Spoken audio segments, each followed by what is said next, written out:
Kalau siapa yang pernah memahami tentang Greater Israel ni, dia nak kembali semula kepada ajaran kitabnya yang mengatakan mereka ini dikurniakan tanah daripada sungai ni sehingga sungai Efrat. Dan Israel kat sini, Palestin kat sini. Ada beberapa pandangan mengatakan bendera Israel itu menjadi satu inspirasi kepada perjuangan The Greater Israel, sebabkan ada dua garis ni menunjukkan bahawa ini garis daripada sungai Nil, daripada sungai Efrat. Dia merangkumi negara Jordan, Lebanon, Mesir, Madinah, Saudi Arabia dan sebagainya. Ini adalah kawasan-kawasan yang dikatakan sebagai satu peta The Israel Raya. Sejak perang 1967, tindakan Israel untuk meluaskan wilayahnya secara beransur-ansur itu, maknanya dia wujudkan pendapatan, dalam masa sama dia ambilkan tanah sedikit demi sedikit, sehinggalah hari ini terdapat lebih 700,000 penduduk Israel di penempatan haram yang diiktiraf sebagai pencabulan undang-undang antarabangsa, dan tujuan dia nak jadikan supaya idea two state solution itu adalah tidak relevan kerana kawasan Palestin yang tersisa akan terpecah-pecah dan tidak dapat berfungsi sebagai sebuah negara. Dan akhirnya pertemuan tiga ni dua lawan satu lah, maknanya evangelis dan Zionism bersatu untuk melawan Islam. Dan kalau kita tengok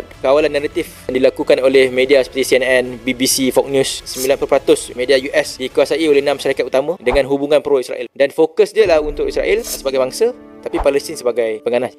Arus perdana yang berlaku sebelum Taufan Al-Aqsa memang itulah naratifnya, tapi Alhamdulillah after Taufan Al-Aqsa, umat Islam mula sedar permainan kita dalam propaganda media ni makin proaktif dan agresif, menyebabkan suara-suara itu tenggelam lah. Israel dengan China ni macam pasangan yang dah berkahwin dekat syurga. Dia nak katakan hubungan Yahudi dengan China ni dah lama lah. Tanpa bantuan Israel, China susah nak masuk kepada kawasan Timur Tengah. Dalam masa yang sama, Israel kalau tak ada China, dia tidak boleh sustain dari sudut menguasai sudut pandang di timur. Adakah The Greater Israel ini adalah satu idea propaganda, ataupun dia sebenarnya adalah satu indikator yang jelas yang mana dia berlaku secara tak nampak? Ini persoalan utama yang kita akan tanyakan, dan ini poin yang saya akan bawakan pada hari ini lah. Asalnya adalah poin, tapi nak saya jadikan dia sebagai persoalan. Bagaimana projek Blueprint China, iaitu China Dream, impian China itu, dan gerakan evangelis global menjadi alat utama kepada kejayaan idea The Greater Israel. Atau bahasa mudah dia, bagaimana idea The Greater Israel wujud sehinggalah sekarang. Dia tidak pernah mati. So saya ambil konteks di sini, ada dua konteks kat situ. Yang menyebabkan dia tidak mati, yang menjadi alat utama kepada survival dan survival The Greater Israel ni adalah pada dua item tersebut, iaitu China Dream dan gerakan evangelis global. Okay. Saya mulakan dengan janji Allah tentang Yahudi yang kita sama-sama ambil poin penting ini sebagai satu konteks apabila kita berdepan dengan Yahudi atau kita berdepan dengan Israel Zionis. Dalam Al-Quran, dalam surah Al-Ma'idah, maknanya ayat ke-82, sesungguhnya kamu dapati orang-orang yang paling keras permusuhannya terhadap orang-orang yang beriman ialah orang-orang Yahudi dan orang-orang musyrik. Allah berfirman dalam surah Al-Ma'idah ayat ke-82, menunjukkan betapa keras permusuhan Yahudi terhadap orang beriman telah termaktub dalam Al-Quran yang difirmankan oleh Allah dalam surah Al-Ma'idah ayat ke-82. Yang seterusnya, orang-orang Yahudi dan Nasrani tidak sekali-kali akan bersetuju atau suka kepadamu, wahai Muhammad, sehingga engkau menurut agama mereka yang telah terpesong itu. Ini surah Al-Baqarah ayat ke-120. Ini satu konteks yang kita boleh ambil maklum dan jadikan sebagai satu prinsip bila kita berdepan dengan Yahudi dan proksi-proksinya dalam urusan seharian. Bahkan kalau kita menjadi pemimpin negara sekalipun, urusan kita berdepan dengan kelompok-kelompok ini kena berpaksikan kepada konteks dan prinsip ini. Mereka memang tidak akan sekali-kali bersetuju dengan kita selagi mana kita tidak mengikut agama ni ataupun tidak menurut agama mereka. Dan yang terakhir sekali, banyak di antara ahli kitab Yahudi dan Nasrani suka kalaulah kiranya mereka dapat mengembalikan kamu menjadi kafir setelah kamu beriman, kerana dengki yang timbul dari diri mereka sendiri sesudah nyata kepada mereka kebenaran. Dalam surah Al-Baqarah ayat ke-109. Ini tiga janji Allah dan sifat ataupun sosok tubuh Yahudi yang kita berdepan pada hari ini yang termaktub dalam Al-Quran. Okay. Dan ia dibuktikan dengan data. Ini data yang baru tak baru juga. Bila orang sebut, ada yang mengatakan Yahudi ni ada beberapa golongan, ada yang tidak setuju pada Zionism, ada yang tidak yang setuju pada Zionism dan sebagainya. Tapi dalam beberapa data dan survei yang dibuat oleh tinjauan-tinjauan pusat-pusat kajian antarabangsa mengatakan bahawa dari sudut sokongan politik, 80% rakyat Israel yang duduk dalam negara haram tu menyatakan diri mereka sebagai Yahudi Zionis. Yahudi ni bangsa agama Judaism dan sebagainya, tapi dia ada Zionis. Kan? Fahaman politik Zionism yang diwujudkan oleh Theodor Herzl. Yang menjadikan Zionis ni maknanya dia nak menubuhkan sebuah negara Israel yang menjadi tempat untuk bangsa Yahudi. Itu kefahaman Zionis lah. Dan dalam 80% rakyat Israel mengatakan mereka sebagai Yahudi Zionis. Tapi di luar Israel, satu benda yang menarik juga. Walaupun duduk di luar Israel, mereka menyatakan sokongan penuh kepada ideologi Zionism, yang mana 90% daripada Yahudi Amerika menyokong kewujudan negara Israel sebagai negara Yahudi. Ni mungkin fakta ni mungkin kita boleh nilai dari sudut yang sekarang ni. Mungkin akan berlaku perubahan dari sudut rakyat Amerika lah.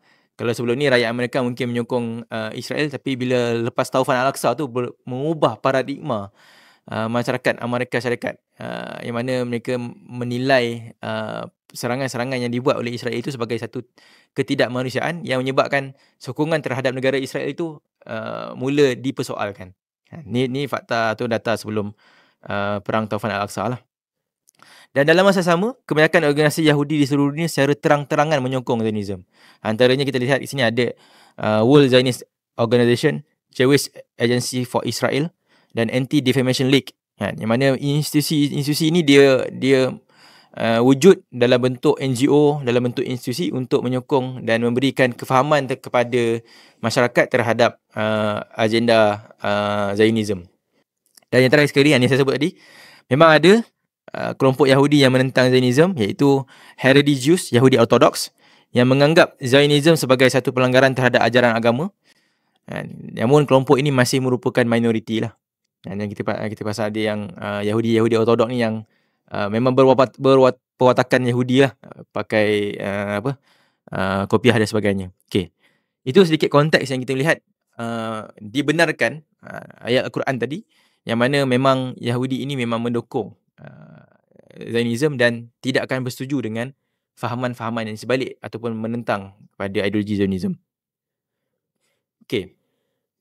So kita bincang pada hari ini pada idea The Greater Israel, ataupun dalam bahasa Melayunya Israel Raya lah. Kalau siapa yang pernah dengar, dulu ada Melayu Raya yang menghubungkan kawasan-kawasan Nusantara Melayu berada dalam bawah idea Melayu Raya. Begitu juga dengan idea Israel Raya. Dia nak kembangkan fahaman ataupun Israel ini dalam konteks yang lebih besar daripada apa yang ada pada hari ini. Kalau siapa yang pernah memahami tentang Greater Israel ini, dia nak kembali semula kepada ajaran kitabnya yang mengatakan mereka ini dikurniakan tanah daripada sungai Nil sehingga sungai Euphrates. Saya akan tunjuk sikit gambar macam mana besarnya, saya tunjuk sudah, bagaimana besarnya jarak daripada sungai Nil ke sungai Euphrates. Maknanya Israel kat sini, Palestin kat sini. So maknanya saya letakkan gambar bendera Israel itu sebab ada beberapa pandangan mengatakan kewujudan ataupun bendera Israel itu menjadi satu inspirasi kepada perjuangan The Greater Israel, sebabkan ada dua garis. Dua garis ni menunjukkan bahawa ini garis daripada sungai Nil daripada sungai Euphrates. Maknanya dia merangkumi negara Jordan, Lebanon, sedikit Mesir, Madinah, Saudi Arabia dan sebagainya. Ini adalah kawasan-kawasan yang dikatakan sebagai satu peta The Israel Raya. Ini yang menjadi satu inspirasi dan simbolik kepada gerakan Zionism moden. Sebab kalau kita melihat kepada Ortodok ataupun Yahudi Ortodok, kefahaman ni lebih kepada nak mewujudkan sebuah negara sahaja, tapi tidak membawa kepada satu idea yang lebih besar, iaitu The Greater Israel. Saya dah sebutkan di sini, di dalam blueprint The Greater Israel sebelum zaman Zionism modern, asalnya dia berdasarkan teks agama. Maknanya dalam Genesis 15-18 itu, sepadannya dinyatakan dari Sungai Nil di Mesir hingga Sungai Euphrates di Mesopotamia. So maknanya tanah yang dijanjikan oleh Tuhan kepada Nabi Ibrahim dan keturunannya. Ini adalah yang disebut dalam kitab Yahudi lah, kitab Genesis. Tapi dalam masa yang sama, kitab ini ataupun pandangan ini sebenarnya ini adalah simbolik sahaja kepada betapa mewahnya dan betapa nikmatnya bangsa Yahudi yang diberikan nikmat oleh Allah SWT sebelum mereka derhaka kepada Allah SWT, derhaka pada perintah Allah. Itu menunjukkan bahawa mereka ini simbolik, tapi jangkauan Mesir dan Euphrat ini dia bukanlah dalam bentuk justifikasi geopolitik pada hari ini. Maknanya dia tidak boleh jadi hujah geopolitik, ini adalah negara, ini adalah kawasan sepadan negara dan sebagainya. Dia hanya hujah dari sudut simbolik kepada teks agama. Kemudian selepas itu, pada zaman kerajaan Yahudi purba seperti kerajaan Israel dan kerajaan Judah, kawasannya lebih kecil dan terhad kepada sebahagian wilayah Palestin moden.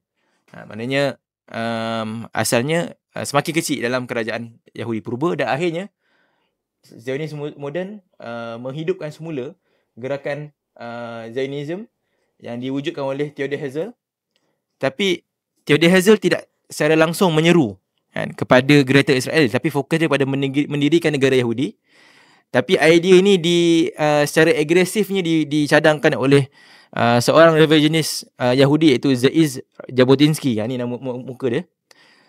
Dia mencadangkan visi negara Yahudi ini perlu meliputi wilayah-wilayah lebih luas, merangkumi kedua-dua tebing sungai Jordan.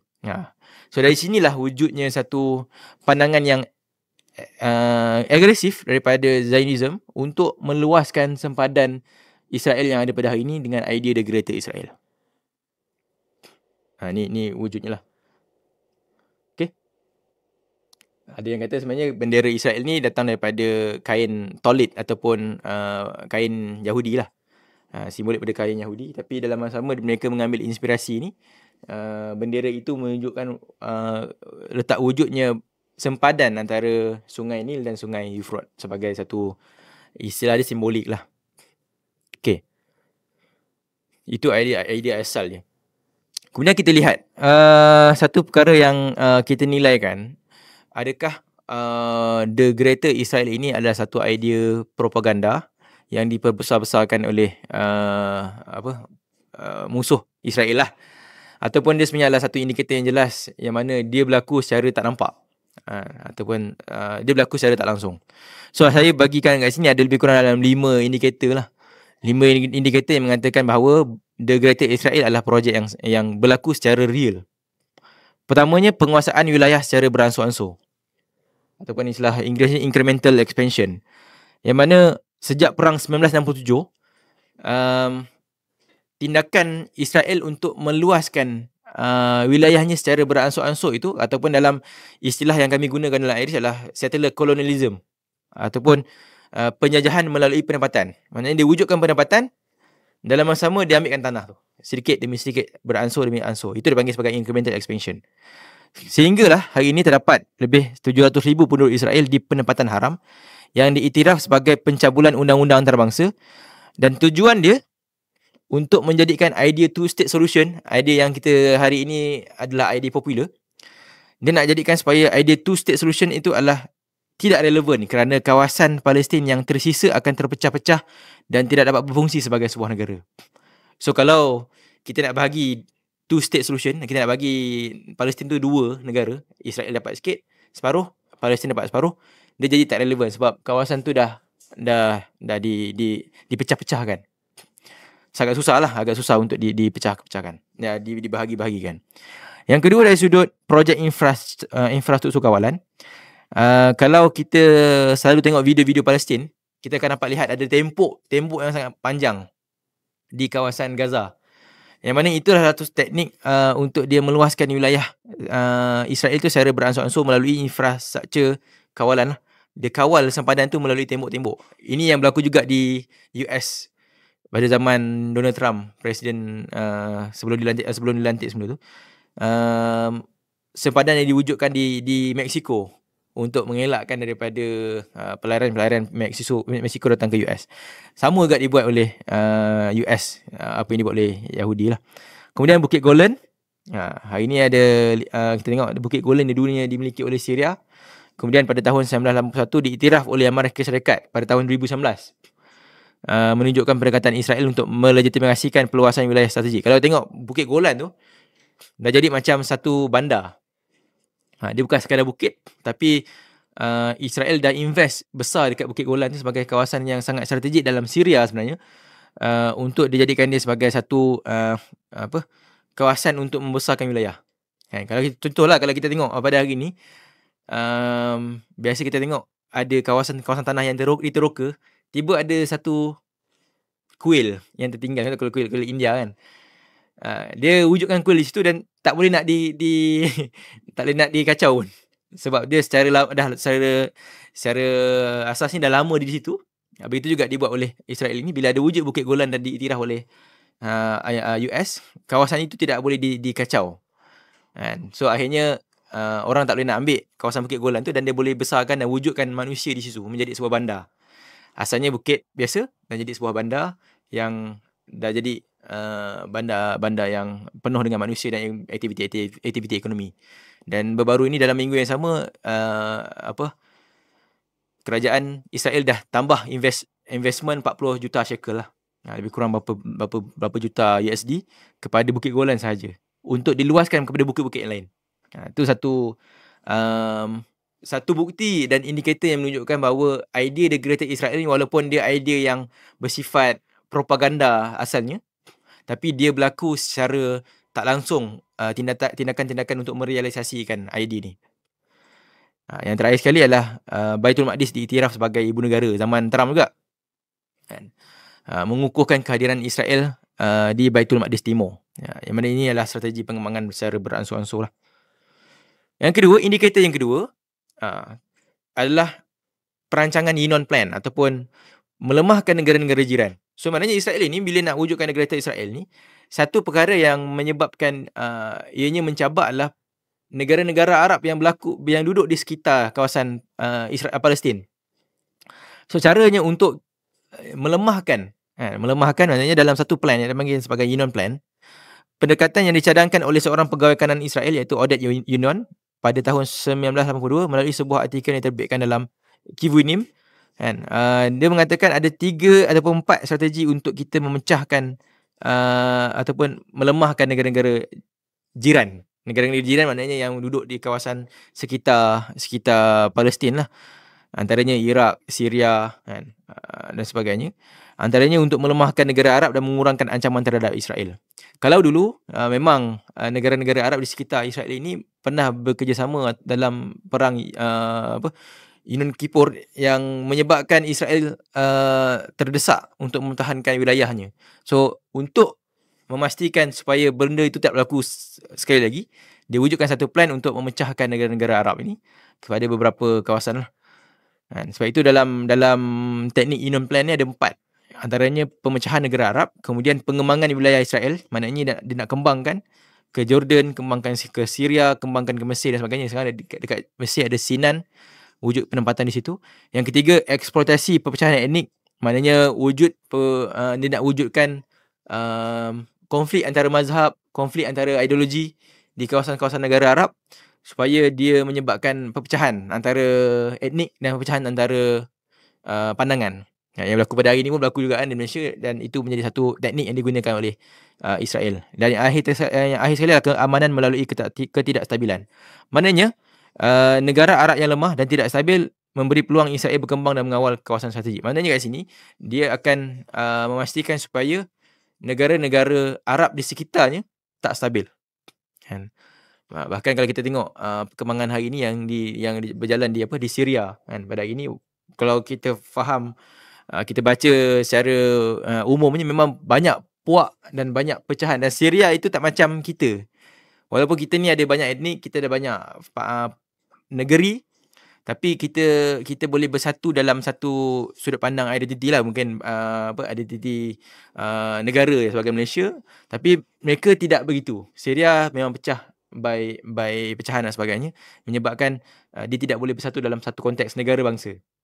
Itu yang berlaku menyebabkan ketidakstabilan dan akhirnya memberi mileage dan advantage kepada Israel untuk menjalankan projek Israel Raya. Sebab tu kita tengok hari ini serangan-serangan yang dilakukan oleh Israel tidak mampu untuk dibalas, bahkan secara agresif pun oleh negara-negara besar seperti Iran, Turki dan sebagainya. Sebab memang lemah dan tidak stabil. Kawasan-kawasan secara domestik lah, kalau kita nilai Turki dengan ekonominya, Iran dengan nukliernya dan peluasan kuasanya di Timur Tengah, begitu juga dengan Saudi Arabia dan sebagainya. Itu menyebabkan serangan-serangan Israel tidak mampu dibalas sekuat seperti apa yang diserang oleh Israel. Itu antara blueprint yang menjadi indikator lah Union Plan ni. Yang ketiga adalah sokongan pemain global. Ini kita sedia maklum lah. Maknanya dekat sini kita lihat sejauh mana US memberi sokongan padu kepada idea ini untuk memastikan supaya penubuhan negara Israel itu sebagai satu survivality kepada Amerika Syarikat sendiri. Sebab kalau kita telusuri secara detail, yang berlaku di Amerika Syarikat pun, lobby-lobby oleh diaspora Yahudi ini menyebabkan polisi US itu memang mengikut kehendak Israel. Bahkan dia menindakkan kehendak orang Amerika sendiri. Maknanya lebih kalau kita katakan lebih mengikut kehendak Israel dari sudut polisi US itu sendiri, sehingga kan investment dan bantuan yang diberikan oleh Amerika Syarikat itu lebih dahsyat daripada apa diberikan bantuan kepada rakyatnya sendiri. Itu yang berlaku dari sudut sokongan pemain global lah. Cuma yang terkini kita lihat dari sudut normalisasi Israel khusus kepada Arab Saudi. Sekarang ni Arab Saudi belum lagi normalise lah dengan Israel. Tapi dalam masa sama lobby-lobby dan asakan yang dibuat oleh Israel kepada US untuk memastikan normalisasi ini berlaku dengan Arab Saudi sedang berjalan, walaupun asalnya sebelum Taufan Al-Aqsa dah mula nak dapatkan persetujuan Arab Saudi untuk normalise dengan Israel. Tapi lepas Taufan Al-Aqsa, Arab Saudi tarik balik. Dalam masa sama, deal yang berlaku antara Arab Saudi dari sudut keselamatan tidak berjalan dengan sebaiknya dengan US. Akhirnya Arab Saudi bertolak-tolak lah untuk menerima Israel sebagai negara yang boleh dinormalisasikan.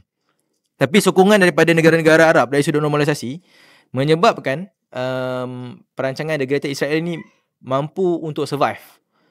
Mampu untuk survive sehingga hari ini dan boleh berkembang sehingga pada hari ini. Itu antara indikator yang menunjukkan bahawa idea The Greater Israel ini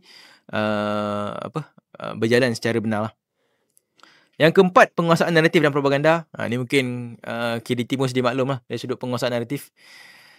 Kita nak nilai dari sudut bagaimana media arus perdana. Kalau kita tengok kawalan naratif yang dilakukan oleh media seperti CNN, BBC, Fox News. Kalau kita tengok statistik, 90% media US dikuasai oleh 6 syarikat utama dengan hubungan pro-Israel. Maksudnya syarikat-syarikat ini mempunyai hubungan yang pro-Israel lah. 90% media US. Dan fokus dia lah untuk Israel sebagai mangsa, tapi Palestin sebagai penganas, iaitu Hamas lah. So menilai dari sudut itu, arus perdana yang berlaku sebelum Taufan Al-Aqsa memang itulah naratifnya. Tapi Alhamdulillah, after Taufan Al-Aqsa, umat Islam mula sedar permainan kita dalam propaganda media ini makin proaktif dan agresif, menyebabkan suara-suara itu tenggelam lah. Tapi dalam masa sama masih kekal berlaku dari sudut mereka memiliki kapital yang sangat besar lah banding kita kan. Kemudian dari sudut industri filem dan hiburan, semua sedia maklum, banyak hiburan ataupun filem-filem yang diwujudkan atas nama untuk memberikan satu soft power dan naratif propaganda kepada masyarakat yang menonton filem. Antaranya yang disebut sini adalah Exodus dan Munich. Ada banyak-banyak lagi cerita-cerita lain. Kemudian media sosial dan digital. Kalau saya baca dalam website Hamdah tu, 500,000 kandungan telah dipadam sejak tahun 2021. Banyaklah 500,000 kandungan yang dipadam atas nama Palestin. Dan terakhir sekali adalah sokongan, ni yang kita akan bincangkan kemudian, adalah dari sudut sokongan strategik daripada gereja evangelical. Kita nilai evangelical ni macam kecil, tapi kalau kita nilai dari sudut saya sebut satu je ni, dia punya community, iaitu Christian United for Israel ataupun QFI. QFI saja ada 10 juta ahli evangelis. Kalau 10 juta ni kalah lah jumlah penduduk Johor, jumlah penduduk Selangor. 10 juta ahli. Mereka ini memainkan peranan untuk memberi sokongan kepada kewujudan negara Israel, dan mereka menguntit dana berjuta-juta. KDT dapat 2 juta. Berjuta-juta USD setiap tahun. Asasnya untuk mempromosikan agenda Israel Raya. Ni ada sebut Trinity Broadcasting Network lah. Dan yang terakhir sekali adalah indikator yang kita nilai adalah menangani ancaman strategik daripada Iran lah. Contoh seperti Iran. Mana apa-apa saja yang memberikan ancaman strategik, Israel menggunakan beberapa cara, antaranya menggunakan proksi di Timur Tengah. Maknanya menyokong sekutu seperti Arab Saudi, UAE. Ni antara negara-negara yang cuba nak normalize dan dah normalize dah pun untuk berdepan dengan Iran. Itu kita nilai dari sudut bantuan ketenteraan dan bantuan sokongan dana. Kemudian tekanan ekonomi dan sekatan antarabangsa, kita tengok pada after Taufan Al-Aqsa ataupun zaman perang Rusia-Ukraine pun banyak sekatan-sekatan yang diwujudkan oleh Amerika Syarikat untuk membantu Israel. Iran antaranya yang akhirnya menyebabkan ekonomi Iran menyusut sebanyak 50% sejak tahun 2018. Ni ekonominya secara besarnya merosot sebanyak 50%. Kemudian isu nuklear, cuba membatalkan program nuklear Iran, tapi gagal lah sebab Trump keluar waktu perjanjian tu. Sebab dia bimbang dengan nuklear Iran yang diwujudkan secara aktif di Iran. Kemudian pertempuran dengan di wilayah, maksudnya pertempuran dengan negara-negara negara-negara Islam di sekitarnya. Contoh kita tengok berdepan dengan Houthi, Hezbollah dan sebagainya. Itu sebagai satu strategi untuk menangani ancaman secara strategik. So ini adalah 5 indikator ini mewujudkan ataupun membuktikan bahawa projek The Greater Israel ini sedang berjalan. Kalau kita tengok, kalau kita nak katakan The Greater Israel ini tak wujud, kenapa tak real, kenapa Yahudi ataupun Israel tidak berpada je dengan negara yang ada hari ini, maksudnya negara Israel sekarang? Kenapa dia nak luaskan kawasan Israel Raya tu? Itu membuktikan satu konteks yang sangat benar lah dari sudut idea ini, walaupun secara rasmi tidak disebut oleh kerajaan Israel sebagai idea asal, tapi secara tindakannya idea-idea itu telah dijalankan dan telah diwujudkan dari sudut tindakan untuk merealisasikan. Okey, habis part dari Greater Israel, kita masuk kepada evangelis. Christian evangelis sebagai rakan strategik Zionism global. Saya bagi satu konteks lah. Biasa kita faham Kristian ni sebagai Kristian, tapi secara konteksnya Kristian ni ada 3. Ada Kristian Ortodok, ada Kristian Katolik, ada Kristian Katolik, Protestan dengan Ortodoks. Kemudian evangelis ni dia di bawah Protestan. Evangelis dia di bawah Protestan, dan di bawah evangelis ada evangelis Kristian biasa, ada Kristian Zionism dan ada Dominionism. Kalau yang evangelis Kristian biasa ni dia nak bawa kepada Injil, maknanya dia nak dakwah supaya orang ikut Injil, ikut Yesus sebagainya. Kalau Kristian Zionism, dia jadikan negara Israel itu sebagai satu dia iktiraf Israel sebagai sebuah negara, sebab di situlah wujudnya Mesiah yang akan disambutlah oleh orang Kristian, tapi dia menyimpan satu matlamat yang sama dengan Yahudi. Maknanya dia nak negara Israel itu wujud disebabkan mereka menunggu Mesiah. So ini adalah Christian Zionism. Yang terakhir sekali adalah Dominionism. Christian Dominionism ni adalah Kristian yang nak pastikan supaya dunia ni diperintah oleh Kristian. Dia tak fokus sangat kepada negara Israel, tapi dia nak dunia ini ataupun negara-negara dalam dunia ini diperintah oleh Kristian lah. Kita akan bincangkan sedikit. Christian evangelis yang fokus kepada evangelis Zionism ni, iaitu doktrin tanah yang dijanjikan. Ni doktrin tanah yang dijanjikan ini sangat famous dalam perbincangan mereka, yang mana salah satu elemen utama yang menghubungkan Christian evangelis dengan Zionism, saya sebut tadi, memang mereka berkongsi satu matlamat yang sama, yang mana Christian evangelis menganggap bahawa Israel adalah tanah yang dijanjikan oleh Tuhan kepada bangsa Yahudi. Ini berdasarkan tafsiran Alkitab mereka, terutamanya The Old Testament ataupun Perjanjian Lama, yang mengesahkan janji Tuhan kepada Ibrahim dan keturunannya. Maksudnya ini rancangan Tuhan untuk dunia dan untuk kedatangan Mesiah yang akan kembali kepada Israel berada dalam kedudukan yang kuat. So maknanya memang istilah dia mereka berkongsi musuh yang sama, iaitu orang Islam, tapi dia adalah dia boleh bekerjasama untuk menjatuhkan musuh yang sama, iaitu dalam projek Zionism lah. Kemudian Christian evangelist dan Zionism global sering dianggap sebagai rakan strategik apabila mereka menegakkan negara Yahudi sebagai sebahagian daripada aspirasi sejarah dan politik. Ni memang satu benda yang maklum lah. Kristian nakkan negara Israel itu untuk jadi satu tempat kedatangan Mesiah. Yahudi pula nak negara itu untuk kembangkan empire-nya, dalam masa sama nak wujudkan Haikal Sulaiman. Dalam masa sama kita pula bertembung dekat Baitul Maqdis untuk dapatkan juga Baitul Maqdis itu sebagai satu kawasan umat Islam. Dan akhirnya pertembungan 3 ni dua lawan 1 lah. Maknanya evangelis dan Zionism bersatu untuk melawan Islam. So akhirnya memang secara timbal balik Zionism akan membantu dan evangelis akan membantu gerakan evangelis ni di serata dunia lah, termasuk di kawasan timur yang ada pada hari ni. Okey, itu sikit sebanyak tentang evangelis. Saya sikit tentang cerita tentang China ni. Ini tulisan ataupun laporan yang dikeluarkan oleh Dr. Salomon Rock pada tahun 2004.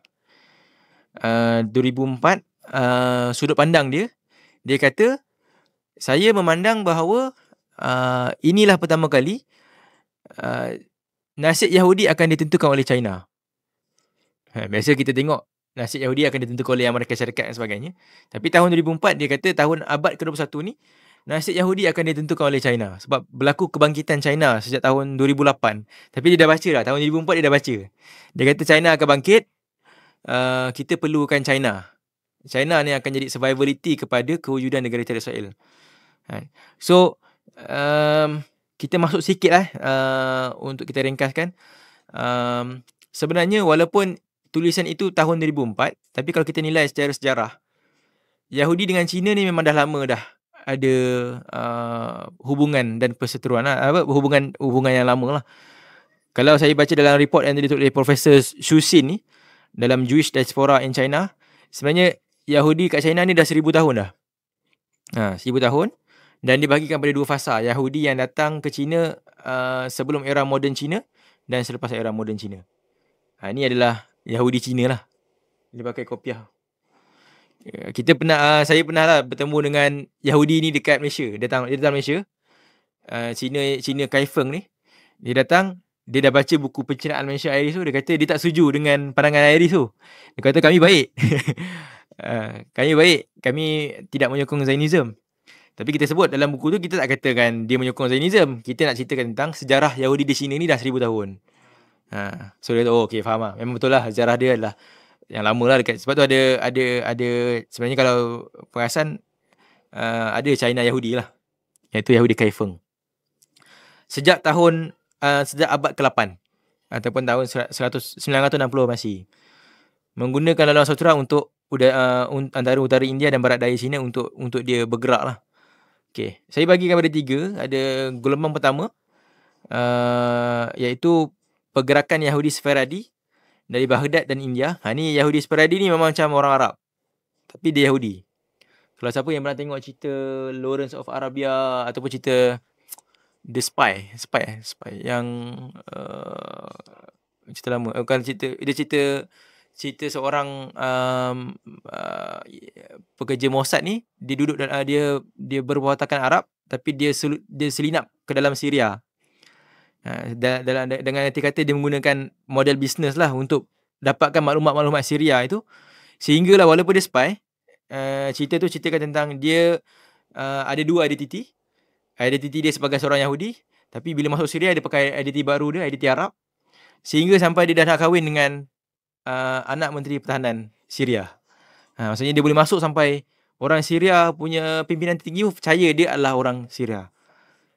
So menarik lah kalau tengok cerita tu. Dia cara dia supply. Dulu surat khabar je, nak tahu maklumat Syria ni kena pakai surat khabar. Surat khabar Syria ni tak sampai kat Israel. So macam mana dia seludup, dia bungkus perabot dia jual perabot, tu hantar ke ke Argentina, tak silap, ke Argentina. So Israel ambil barang tu kat Argentina. So dapatlah maklumat berita-berita Syria. Akhirnya serangan-serangan strategik mampu dilakukan oleh Israel. Saya ingat apa nama cerita tu, tapi spy lah. So Yahudi Sephardi, kemudian Yahudi Ashkenazi, Ni Yahudi yang datang daripada Rusia. Kemudian Yahudi yang agak famous juga, Yahudi dari Eropah Tengah, iaitu Holocaust. Yang mana mereka ni berhijrah ke Shanghai. Kalau kita perasan sebenarnya, bandar-bandar yang wujud dekat China ni kebanyakan diwujudkan oleh Yahudi. Shanghai, Hong Kong, Harbin dan sebagainya. Kalau kita tengok sini ni, muka ni Yahudi ni. Dia panggil Yahudi Separadi ataupun kelompok Yahudi yang datang bersama dengan SHTI. Kan kita maklum kan SHTI kan. Keluarga-keluarga yang terkenal yang datang ke China semasa era pertengahan, ada keluarga Sesson, Silas Hadun, Benjamin David, Benjamin dan Kaduri. Ni semua nama-nama family lah. Yang datang ke tanah Melayu tak ada, tak banyak. Dia banyak datang ke China. Ada tapi tak banyak. Tapi mostly yang datang ke Malaysia ni datangnya menggunakan metod syarikat SHTI sebagainya. So mereka adalah Yahudi yang berpegang kuat kepada skalah gerakan pencerahan Yahudi yang menjadi asas kepada tercetusnya fahaman Zionism lah. Menariknya mereka ni membuka bank. Dia tahu Yahudi ni dulu sampai sekarang banyak duit. So duit tu tak nak buat apa, dia pinjamkan duit tu. Akhirnya menjadi institusi sebuah bank dekat Shanghai lah. Ni banknya. Ni mansion ataupun kawasan peninggalan Yahudi Sasson. Kemudian gelombang kedua, Yahudi Ashkenazi. Harbin ni kat Harbin, sebelum dia pergi ke Shanghai, dia duduk dekat bandar Harbin yang menjadi kediaman ribuan Yahudi Ashkenazi dari Rusia. Mereka ni berhijrah disebabkan revolusi Bolshevik kan, maksudnya pembunuhan beramai-ramai Yahudi menyebabkan populasi Yahudi di Harbin bertambah ramai. Kemudian Yahudi Ashkenazi di sini adalah komuniti yang membawa fahaman Zionism kan.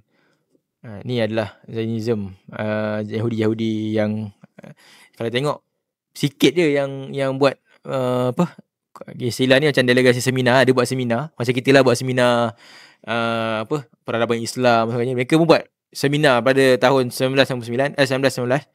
Tapi selepas 100 tahun dia dah kuasai dunia. Bermula dengan seminar yang sekecil ni. So jangan pandang rendah pada seminar-seminar kecil.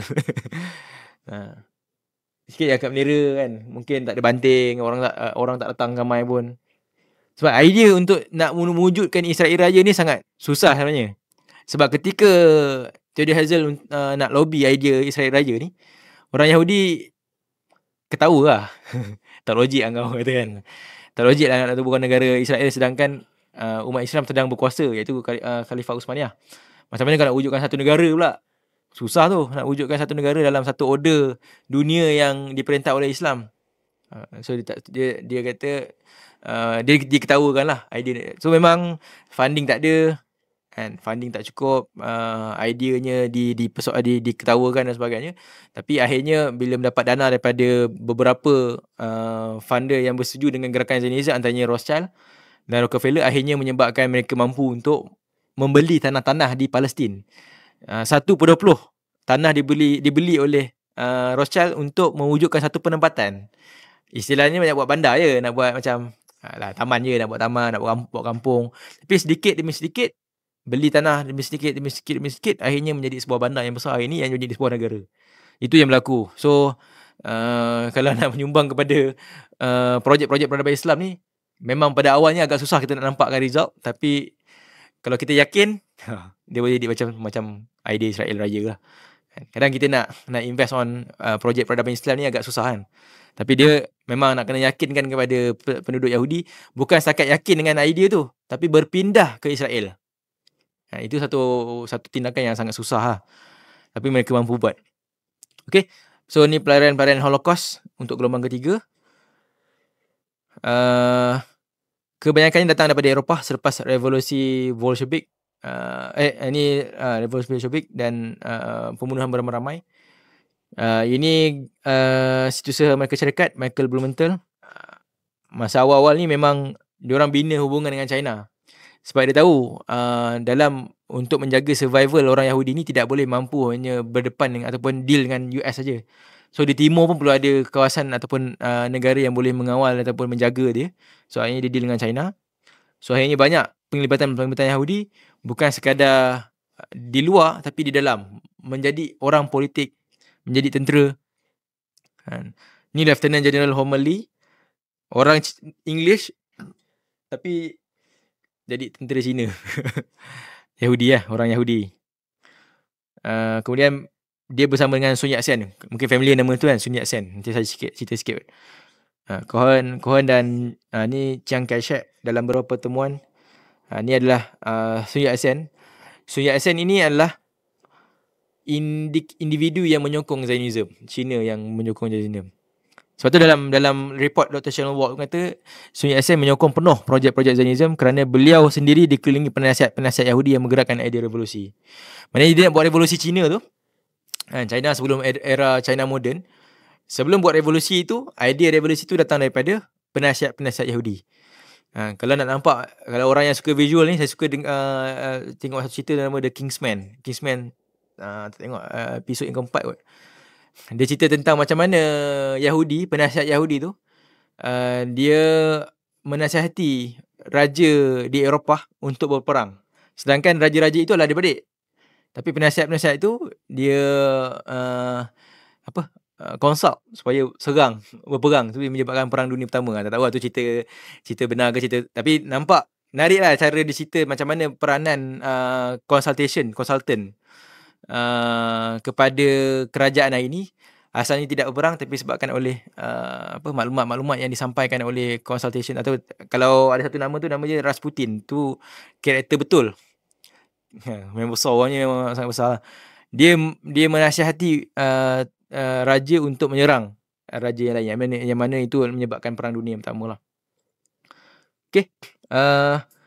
Sun Yat-sen juga pernah terlibat dengan kumpulan Chi Kung Tong di Honolulu. Chi Kung Tong ni adalah nama lain bagi Chinese Freemason. Kan? So slogan revolusi China yang digerakkan melalui beliau mengambil slogan yang sama dengan revolusi Perancis, iaitu equality, fraternity dan liberty. Kan? Equality, fraternity dan liberty. Okay. Saya lajukan sikit. Ni penglibatan Yahudi dalam pentadbiran. Maknanya dia ada satu masa tu mereka buat sambutan untuk mengingati semula memori pejuang-pejuang Yahudi di China. Antaranya Jacob Rosenfeld, kemudian Israel Epstein, mana menjadi barisan hadapan zaman Mao. Ada Mao Zedong kat situ. Maknanya mereka ini menjadi barisan hadapan ni, Israel Epstein sama Hu Jintao. Maksudnya zaman era pentadbiran Mao tu, Yahudi ni menjadi penasihat rasmi kepada dan tak rasmi pada China. So akhirnya situasi itu berjalan dan membawa masuk beberapa filantropis ataupun tycoon seperti Rockefeller. Antaranya Rockefeller yang memang kaya dengan minyak, akhirnya masuk ke China. Asalnya adalah dengan membiayai pendidikan dan membiayai keilmuan di China. Antaranya Peking University. Peking University itu di-funded by Rockefeller untuk mewujudkan orang Cina yang arif tentang bidang perubatan. So banyak sebab tu dia panggil filantropis, pendema lah, dermawan lah. Istilah dia dermawan, tapi sebenarnya dia dermawan yang ada gerakan di sebaliknya untuk mewujudkan satu China baru. Maknanya dia funded China dari sudut beberapa pembangunan dan reformasi lah. Memang waktu tu sebelum China yang rasmi, US yang rasmi. Masa tu US dengan China ni tak sekufu lah.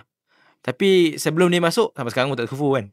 Tapi dia masuk tu sebelum lagi US dengan China buat deal secara diplomatik. So Rockefeller dapat masuk dulu. So itu satu indikator yang menunjukkan bahawa Rockefeller ni ada network yang agak besar lah untuk masuk ke China. So dia temu dengan Lord Jacob Rothschild. Ni tahun 2012 lah. Ambassador China. Adalah banyak report-report yang menunjukkan hubungan antara Rothschild dengan China, Rockefeller dengan China dan sebagainya. Okay. Ini menarik. Hubungan Israel-China pada zaman ini. Netanyahu sebut Israel dengan China ni macam pasangan yang dah berkahwin dekat syurga. Israel-China a marriage made in heaven. Mungkin orang politik cakap macam tu. Tapi dia nak katakan hubungan Yahudi dengan China ni dah lama lah. Macam pasangan lah. Kalau tak ada China, tak ada Yahudi, tak ada Israel. Kalau tak ada Israel, tak ada China. So sebenarnya kalau ikutkan, kepentingan China kepada Israel ini adalah kepada geopolitik Timur Tengah lah. Tanpa sokongan Israel, tanpa bantuan Israel dan tanpa bantuan negara-negara Arab, China susah nak masuk kepada kawasan Timur Tengah. Dalam masa yang sama, Israel kalau tak ada China, dia tidak boleh sustain dari sudut menguasai sudut pandang di timur, kan. Dalam masa sama, dari sudut funded tidak boleh bergantung kepada US dan sebagainya. Kita masuk sikit tentang China ni. China ni apa sebenarnya? Kan? Kalau kita tengok secara ringkas, China ni, nama China tu asalnya nama dia adalah Zhongguo lah. Dalam bahasa China dia adalah Zhongguo. Zhongguo ni maknanya adalah Middle Kingdom. Kan? Middle Kingdom ni maknanya empire di tengah, maknanya mereka adalah center. Maksudnya dunia ini centernya adalah China. Sebab tu dia jadikan nama Zhongguo tu nama yang lebih tepat lah untuk menggambarkan falsafah Cina. Sebab itu dalam satu tulisan ataupun buku Jews and Judaism in Modern China, Middle Kingdom believes the perception that China was the center of the world and anything outside was a periphery and inferior. Periphery and inferior ni maknanya periphery negara-negara bangun lah. Contoh, siapa-siapa yang di luar China itu adalah negara mundur. So kita adalah center. So siapa yang di luar China adalah negara-negara mundur. Itulah falsafahnya. Ni Zhongguo, China sebagai pusat dunia. Okay. Kemudian Eurasia. Okay, ni kita cerita sikit tentang Chinese Dream lah. Maknanya dari sudut idea China itu, bila berlaku China moden, banyak polisi-polisi dan dasar China itu dinasihati oleh beberapa elit-elit Yahudi lah.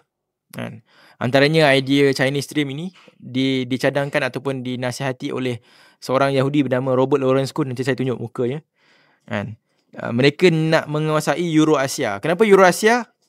Maknanya dalam ni sebut who rules its Europe command the heartland. Who rule the heartland command the world island. Who rule the world island command the world. Maknanya kat sini, siapa yang mengawal East Europe, dia akan kawal jantung. Siapa yang kawal jantung, dia akan kawal pulau-pulau di dunia. Siapa yang kawal pulau di dunia akan kawal dunia. So dia nak kawal Eurasia. Eurasia ni lah heartland. Jantung kepada dunia ni lah. Ni Eurasia. Who control the rimland rule Eurasia. Who rule Eurasia control the destiny of the world. Okay. Ni Chinese Dream. Asalnya kalau bahasa baiknya memang dia nak prosperity, national renewal, people well-being. Okay. Ni secara ringkas mengembalikan semula kegemilangan China sebagai order dunia sempena 100 tahun penubuhan negara Republik China pada tahun 2049. So dia dah ada satu idea untuk mengembalikan semula kegemilangan China dengan dua matlamat Zhongguo Moshi, iaitu membina masyarakat yang negara sosialis yang kaya, kemudian mengembalikan semula kegemilangan negara China. Ini dua matlamat. Ni pun menarik juga, cara fikir dan strategi China dalam berdiplomasi. Ni Gua Haimantian, strategi yang bermaksud crossing the sea while deceiving the god. Maknanya bahasa dia adalah kita lalu laut, dalam masa sama kita tipu Tuhan. Maksudnya dia berhelang dengan Tuhan yang dia sedang melalui laut. Itu strategi dia. Maksudnya strategi menipu, dalam masa sama dia berjaya lalu laut. Kalau menipu Tuhan ni memang susah lah. Tapi macam mana dia buat? So itu dia punya cara fikir dan strategi diplomasi lah. Mungkin dapat belakang dari Yahudi lah. Memang confirm lah. Lepas tu Pao Zua Yin Yu maksud tossing out a brick to get a jet. Ni dia berumpan. Maknanya dia umpan sleeping partner, yang sleeping partner tu akan dapat banyak sedangkan dapat sikit je. Ni pun satu strategi yang digunakan. Dan Zhao Li Zandao, it's mean hiding a dagger behind a smiling face. Ni macam simpan something dalam masa sama, kat depan cakap lain, depan belakang cakap lain lah. Ni bahasa Melayu lah. Okay, ni Robert Lawrence Kuhn, Yahudi, US, yang dah lama duduk kat China, dah boleh bahasa China, memang sangat arif tentang China. Memang dia mempromosikan idea China ni. Dan buku tu kalau dekat Iris ada satu lah, tapi dalam bahasa Inggeris. Tapi dia dah terbitkan lebih kurang dalam 8 ke 10 versi bahasa. Tapi dalam ni semua tentang idea-idea Xi Jinping lah. Bahasa Arab dia, bahasa Arab. Melayu tak ada. Tiada cuma. Okay, ni grand strategi dia. Sebenarnya idea dia tentang tadi China Dream. Kemudian keluarlah polisi, keluarlah institusi AIB. Projek dia lah OBO lah, One Belt One Road. One Belt One Road ni yang kita nak bincang sikit je. Ni nanti boleh tengoklah dalam apa, kalau ada buku pencinaan Malaysia tu, memang kita ceritakan tentang idea One Belt One Road. Maknanya kalau belt ni adalah laluan darat, laluan sutera lah. Laluan sutera ni laluan yang dilalui oleh tentera-tentera Cina dulu untuk berhijrah. So dia nak kuasai laluan tu. Kan? Tadi kita tengok macam Yahudi Sason, Yahudi Kaifeng tu, dia berhijrah melalui laluan sutera. One Road adalah kawasan laut. Kan? Yang paling latest sekarang dekat kawasan Myanmar, dia dah wujudkan satu laluan untuk potong laluan air di Vietnam. Tu memang China funded kepada Myanmar tu untuk kuasai kawasan strategik di situ lah. So memang mostly kawasan-kawasan pelabuhan, contoh macam pelabuhan Hambatuta dan sebagainya tu adalah kawasan-kawasan yang difunded by China lah. Okay, saya lajukan sikit. Okay, ni projek China di Malaysia. Kalau siapa yang sedia maklum, Israel lah. Israel, siapa yang pernah tengok lalu kalau balik kampung pergi Pantai Timur tu, memang akan nampak kat Kuantan yang kita api apa, Israel tu. Signboard pun signboard Cina kan. Memang Israel ni adalah projek yang agak kontroversi lah. Sebelum Pakatan Harapan zaman Mahathir memerintah. Dan buku Iris tu pun jadi bahan digunakan oleh pembangkang lah waktu tu, PH lah, untuk menggunakan bahan tu untuk bantai kerajaan lah waktu tu. Mereka pun terpaksa terima dengan projek China lah, dengan kos yang sangat rendah lah. Dia revise kos je, dia tak matikan projek tu pun, dia revise kos. So agak kontroversi lah Israel. Kemudian ada projek MCKIP, siapa yang pergi ke Kuantan, ada kawasan industri yang sangat besar, MCKIP. Kat situ dia buat stainless steel macam-macam lah. Kalau lalu situ macam ni macam dah lain lah kan. Memang besar tu lah MCKIP tu. Ada banyak lagi projek Melaka Gateway, tak jadi ni Hydra Power dan sebagainya lah. Forest City ni agak kontroversi juga. Okay, ni saya nak ceritakan sikit sebab nanti nak relatedkan dengan macam mana mereka ini menjamin kepada kelangsungan projek Greater Israel. So kalau kita tengok kat sini, ada satu tulisan daripada Dr. James Jane Huan Tua. Dia menceritakan bahawa China ni dia menggunakan diaspora di seluruh dunia untuk memastikan supaya projek China ni boleh berjalan di peringkat antarabangsa. Kan, maknanya Chiao ni adalah polisi untuk menjaga diaspora Cina ataupun orang-orang Cina di luar negara. Cina Malaysia ada, Cina Singapura, Cina, macam-macam Cina lah, Cina yang ada dekat antarabangsa ni. Dia ada satu polisi dipanggil polisi Chiao untuk memastikan supaya mereka ini align dengan projek China.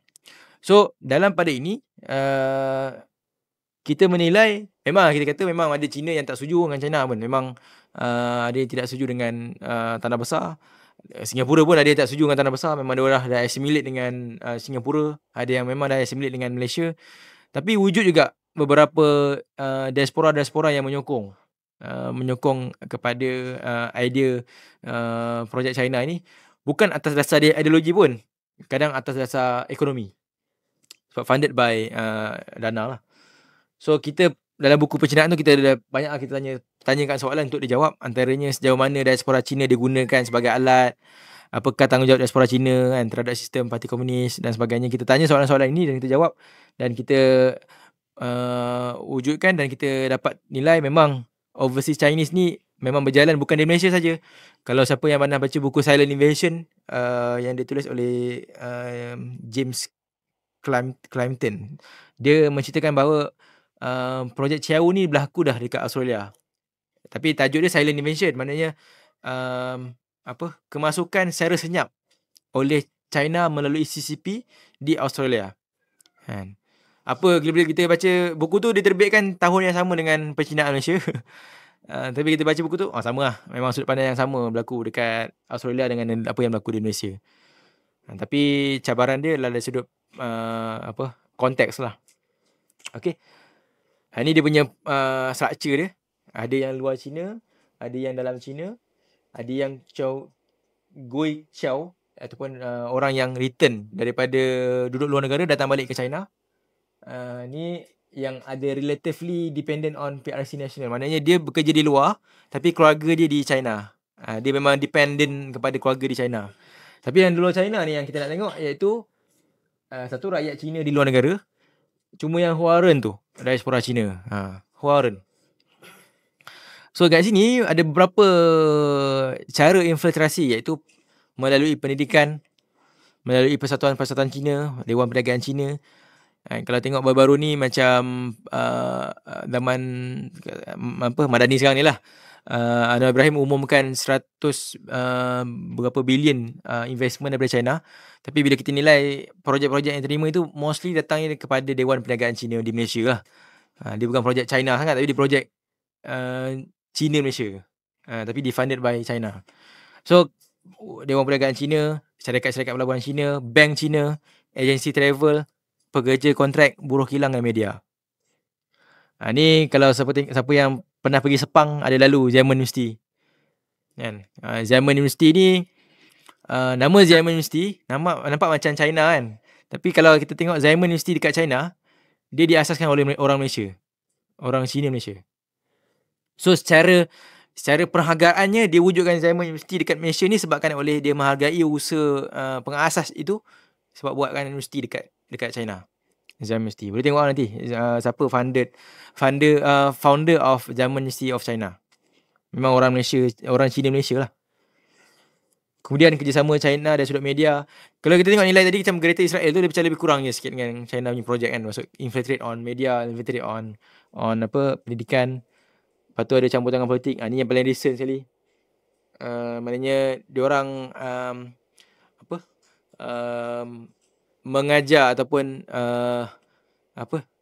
bagi latihan kepada parti-parti politik di Malaysia. Tapi semua kena bagi ke China lah. Maksudnya dia ni didedahkan oleh orang UMNO sendiri lah, Dr. Puan Fakashi Zagashi ni. Dia sendiri disebut kat situ apa? Kelas perkadiran pertama.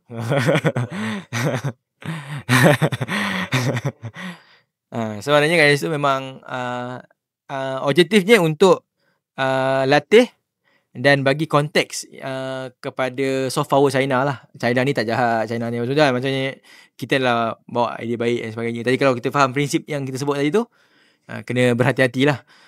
Kalau siapa pernah dengar dalam konteks diplomasi dia panggil panda diplomasi. Panda ni panda lah. Panda diplomasi ni China akan bagi panda tu kepada satu negara yang dia suka. Tapi dia bagi panda tu macam baik. Tapi kos untuk jaga panda dia sangat tinggi. Kalau panda tu mati, kita yang kena bayar. Tu kos maintenance tu pun kita kena bayar. Lepas tu lepas beberapa tahun, dia kena pulangkan balik ke China. Kos tu pun kita kena tanggung. Kos pengantaran panda ke China. Itu dia panggil panda diplomasi. Macam kita dapat banyak duit kan, tapi kita terpaksa invest. Terpaksa terima. Itu dipanggil dapat panda diplomasi lah. Itu dalam dunia hubungan antarabangsa dia cerita sebagai panda diplomasi. Yang ni sumber alam banyaklah. Contoh saya kat China, kita orang pantau, Iris pantau dari sudut projek-projek yang berlaku. Macam baru-baru ni bila kita letakkan China nakkan kepentingan dekat projek minyak dan gas kat Petronas tu, iaitu di kawasan Awari dan Jerun. Bila Petronas discover minyak tu, China kata itu kawasan dia. So provokasi sumber lah. Kemudian industri dan teknologi mostly adalah banyaklah projek-projek China. Contoh U-Mobile yang baru-baru ni tular kan pasal U-Mobile ni. Tapi sebenarnya dia akan dibangunkan dengan infra China lah. Kemudian kita punya TVET pun kalau kita perasan kat sini 30 CEO institusi pendidikan TVET dihantar ke China untuk belajar macam mana. So kita sebenarnya kalau ikutkan sekarang ni memang agak susah untuk kita tidak menerima China sebagai projek China punya. Tapi dalam masa sama sebagai sebuah negara yang berdaulat, sepatutnya penerimaan itu perlu didasari dengan kehendak kita sendirilah. Maknanya kita nak bangunkan satu industri, kita belajar dengan China, tapi dalam sama kita nak bangunkan untuk industri kita sendiri. Itu benda yang kita boleh urus lah. Sebab dia memang kuasa besar yang sekarang ni. Sebab banyak pendapat yang mengatakan bahawa dunia sekarang dah multipolar. Multipolar ni maknanya kuasa besar ni bukan unipolar. Unipolar satu kuasa besar je. Sekarang dah jadi banyak kuasa-kuasa besar yang boleh menaungi dan bersaing. Antaranya China, US, Rusia, India dan sebagainya. So duduk dalam dunia multipolar ni memang kena secara geopolitiknya memang kena bermain dengan aktor-aktor ni lah. Ni identiti dan budaya. Kita tengok ni agak menarik agak Yongtai ni. Kita keluarkan dekat TikTok. Kita orang buat pantauan, kita katakan Yongtai bangunkan bandar dan teater beridentikan China. Kemudian tak lama lepas tu Yongtai tu mesej. Dia mesej, dia kata banyak misleading ke. Lepas tu kita balas balik, ini data dan fakta yang kami jumpa. Lepas tu senyap. Memang full lah, memang kita pantau tu dengan data yang memang dia tak setuju funded by China. Dia kata semua orang-orang yang kerja dengan dia adalah orang-orang Melayu, orang Malaysia. Cuma dia punya pengarah dia orang China lah. Tapi kita tengok balik dalam report, yang menerima dana China ni memang ada yang Thai punya ni. So bila kita bagi data tu dia tak boleh nak refute. So biar macam so ni yang viral kat tu ni dikatakan kelas apa yang datang tu sekolah tentera kan. Tapi kat situ kita boleh nilai lah sejauh mana hubungan diaspora Huaren dengan kerajaan China dari sudut budaya dan identiti. Kemudian perbenaran, mostly ramai warga Cina dah nak beli rumah di Malaysia. Kesannya rumah dekat Malaysia ni naik harga. Sebab middle class of China ni sangat tinggi. Kalau kita tengok daripada piramid pendapatan kita ni macam gini kan. Sini, lepas tu sikit ni, lepas tu B40 banyak. China ni dia middle class dengan B40 tu macam slim. Tu T20 kat atas lah. So maknanya middle class tu sangat ramai. Lebih kurang dalam 40% of, kalau kita T20 M40 dengan B40 kan, dia mungkin dah M60 ataupun M70 lah. Banyak middle class. Memang itu pun idea China Dream, dia nak ramai middle class. So middle class ni rumah setakat 500,000, 400,000 tu mudah lah nak beli. Lagi kat Forest City kan, Forest City. So memang bandar-bandar dekat Malaysia ni bila bangunkan satu projek perumahan, sebenarnya nak fit kepada demand itu. Kalau kita nilai pun kita banyak betul perumahan. Lagi kalau pergi Bangi tu, banyak perumahan-perumahan baru. Ada satu fasa tu ada fasa 4 sampai 1, 2, 3, 4. Tapi orang Melayu pun nak beli tak mampu. So siapa yang akan beli dan sebagainya. So orang Cina beli tapi duduk disewakan oleh orang Melayu. Macam itulah style macam tu. So memang harga rumah naik disebabkan oleh demand tersebut. Kalau tak ada demand, harga rumah akan turun lah. So memang diorang lagi mesra lah dengan polisi Malaysia terhadap China. Contoh yang baru ni, contoh macam MM2H, Malaysia My Second Home Program. Kemudian dari sudut visa dah boleh masuk, touch dia terus masuk, tak perlu ada siasat. Masuk ke airport terus jalan. Dia macam ada negara-negara lain yang dah dapat pasport tu, maksudnya masuk itu je. Macam orang Malaysia luar negara yang masuk, macam tu juga dia masuk. So dia memudahkan proses pelancong untuk masuk ke Malaysia. So polisi-polisi itu menyebabkan mereka lebih mesra dengan Malaysia lah. Contoh yang baru ni viral pasal signboard dalam bahasa Melayu kan, dia kata tak banyak bahasa China. So benda tu menyebabkan Menteri Motek trigger lah. Maksudnya kenapa kena pihak DBKL untuk turunkan poster signboard yang tidak menggunakan bahasa kebangsaan dan sebagainya. Itu menyebabkan banyak conflicting. Untuk dia sebenarnya memang secara ekonominya kita memang sangat dependent dengan pelancong Cina. Memang banyak pendapatan kita kat pelancongan ni daripada China lah. Tapi masalahnya kita terlalu fit mereka ini dalam erti kata identiti kawasan pelancongan tu macam Ibarat dia daripada China datang sini macam nak pergi China balik. Cuba bangunkan satu kebudayaan kita sendiri sebagai satu naratif lah, naratif. Kita macam contoh kita nak pergi melancong kat China, datang China macam macam Malaysia lah. Tak best lah kan. So sepatutnya macam tu lah. Tapi tak berlaku begitu. So maknanya dia fit supaya Malaysia ni kena dengan sifat mereka. Okay, last.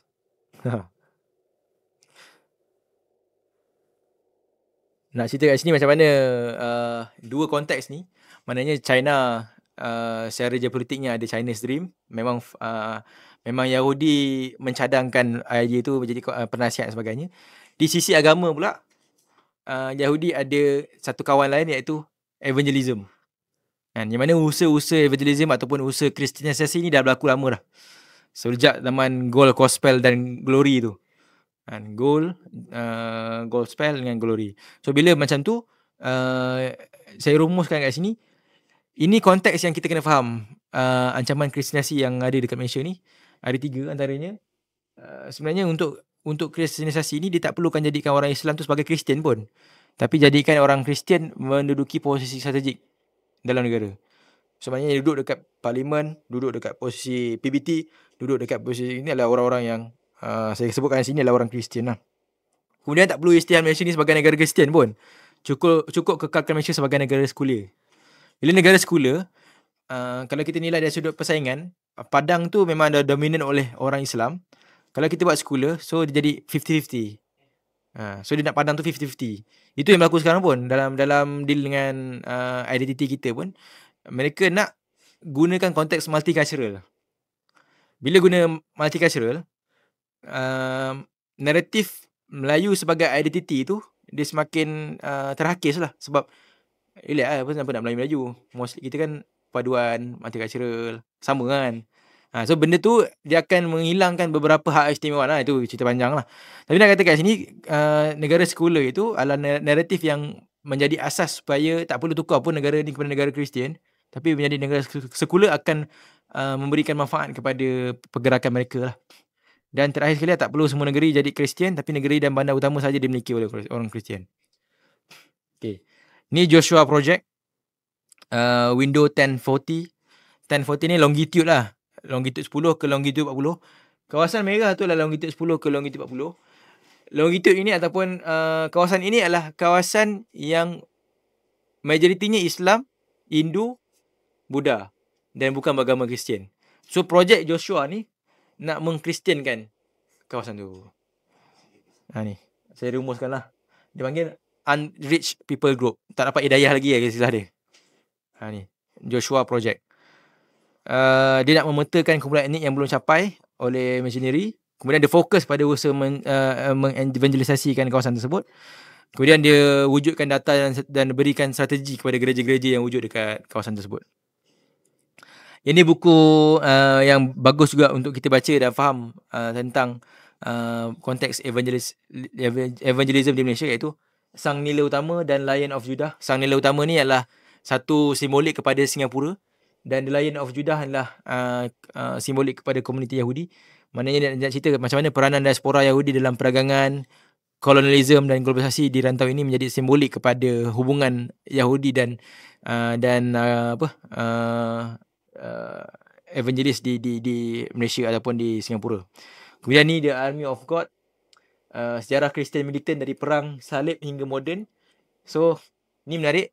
Dia nak katakan, dia nak justifikasikan peperangan itu menggunakan agama.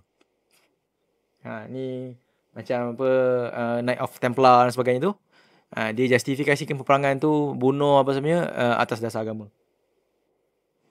Istilah dia perang suci lah katanya. Ni saya dah sebutkan tadi, maknanya dominionism dan Christian Zionism. Dominionism ni adalah dia nak memerintah dunia ni dengan Kristian sebagai pemerintah dunia lah. So daripada idea tu, dia akan masuk kepada banyak elemen-elemen ataupun bidang-bidang, contoh media, politik dan sebagainya, untuk menguasai dan memimpin posisi-posisi tersebut oleh orang Kristian. Kalau Christian Zionism pula, beza dia nak fahaman yang menyokong ideologi Zionism, Tapi dia memandang bahawa bangsa Yahudi sebagai bangsa terpilih dalam memenuhi ramalan kitab suci. So dia target pada Yahudi tu sebagai bangsa lah. Dominionism kepada agama Kristian tu yang akan menjadi penguasa kepada dunia. So tadi saya sebutkan pasal negara sekular tu. So maknanya Zionism dan Dominism ni dia adalah alat imperialism barat moden melalui teknik sekularism. Maksudnya dia mensekularkan. Maksudnya dia pastikan supaya istilah mudah dia tak ada agama Islam lah. Bila sekular tak ada agama Islam, akhirnya dia boleh masuk kepada satu formality kehidupan manusia ini tidak berpihak pada agama ataupun berpihak pada agama Kristian. So kat sini ada claiming the seven mountain of culture. Ni dia punya ada art and entertainment, business, education, family, government, media and religion.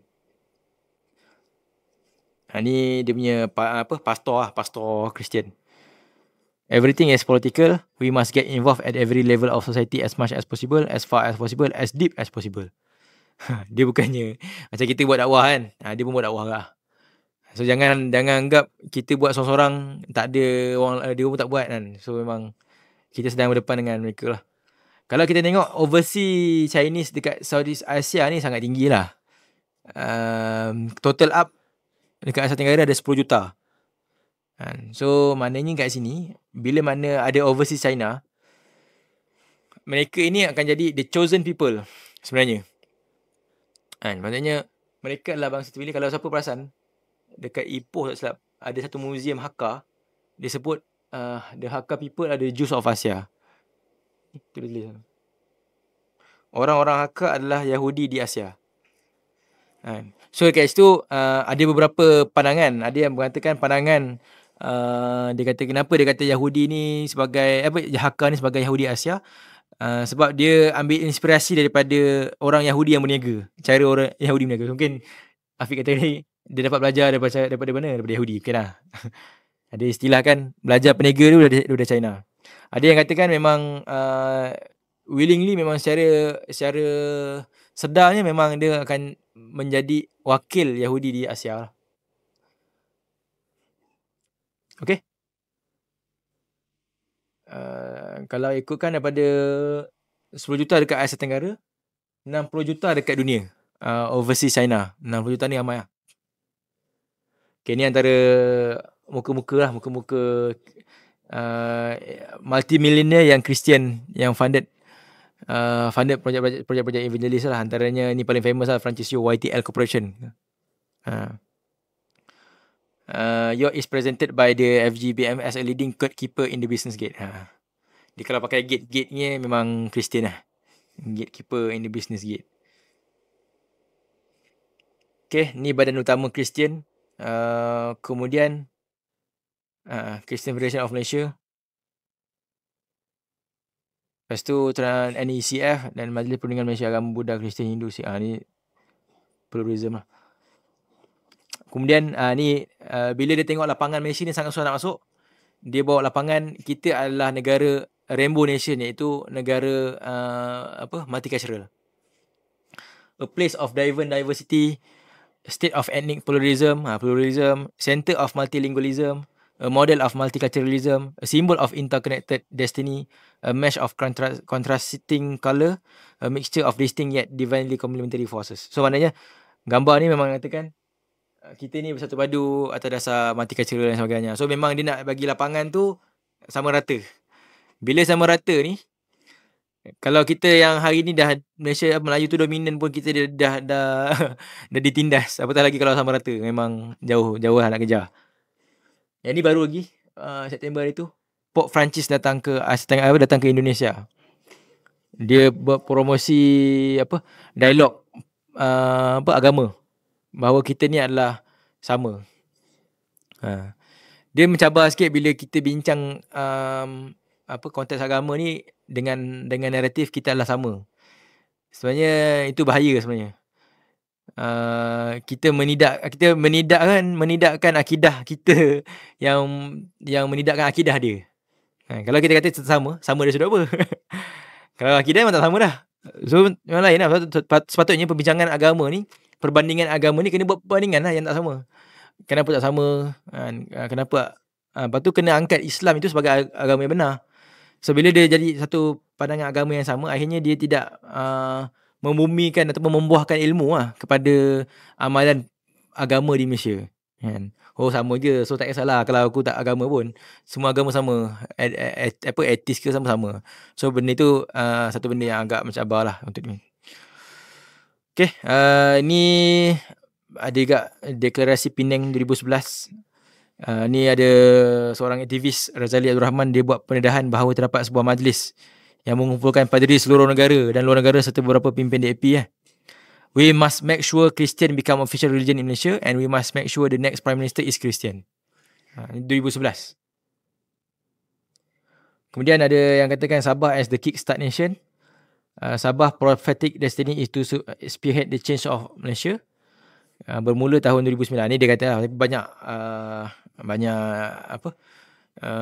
intervensi daripada kita sendiri menyebabkan benda ni susah nak berlaku di Malaysia lah. Tapi benda tu memang dah sedang berlaku lah di Sabah.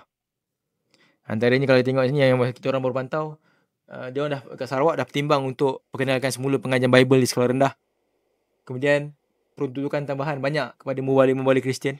Sebenarnya memang mereka ini atas dasar harmoni lah. Kalau kat Sarawak dengan Sabah ni harmoni. Bila dia bagi harmoni, so dia terpaksa layan semua. So kalau mereka ni agresif, adalah tuntutan-tuntutan yang lebih kuat berbanding dengan lobby-lobby oleh orang Islam. Akhirnya menyebabkan banyak perubahan-perubahan taktikal yang berlaku. Ni Sabah. Ni tuntutan Filipina. Kita tengok macam mana Filipina sendiri sebagai negara Kristian yang cuba untuk mendapatkan Sabah. Ini secara geopolitik lah. Kita tengok usaha-usaha ni menyebabkan usaha kristianisasi itu boleh berlaku secara strategik di Sabah. Okay. Ini Malaysian for Jesus. Ni tak silap saya tahun 2019. 2010 di Johor. Ada satu perhimpunan tu dia kata Malaysian for Jesus lah.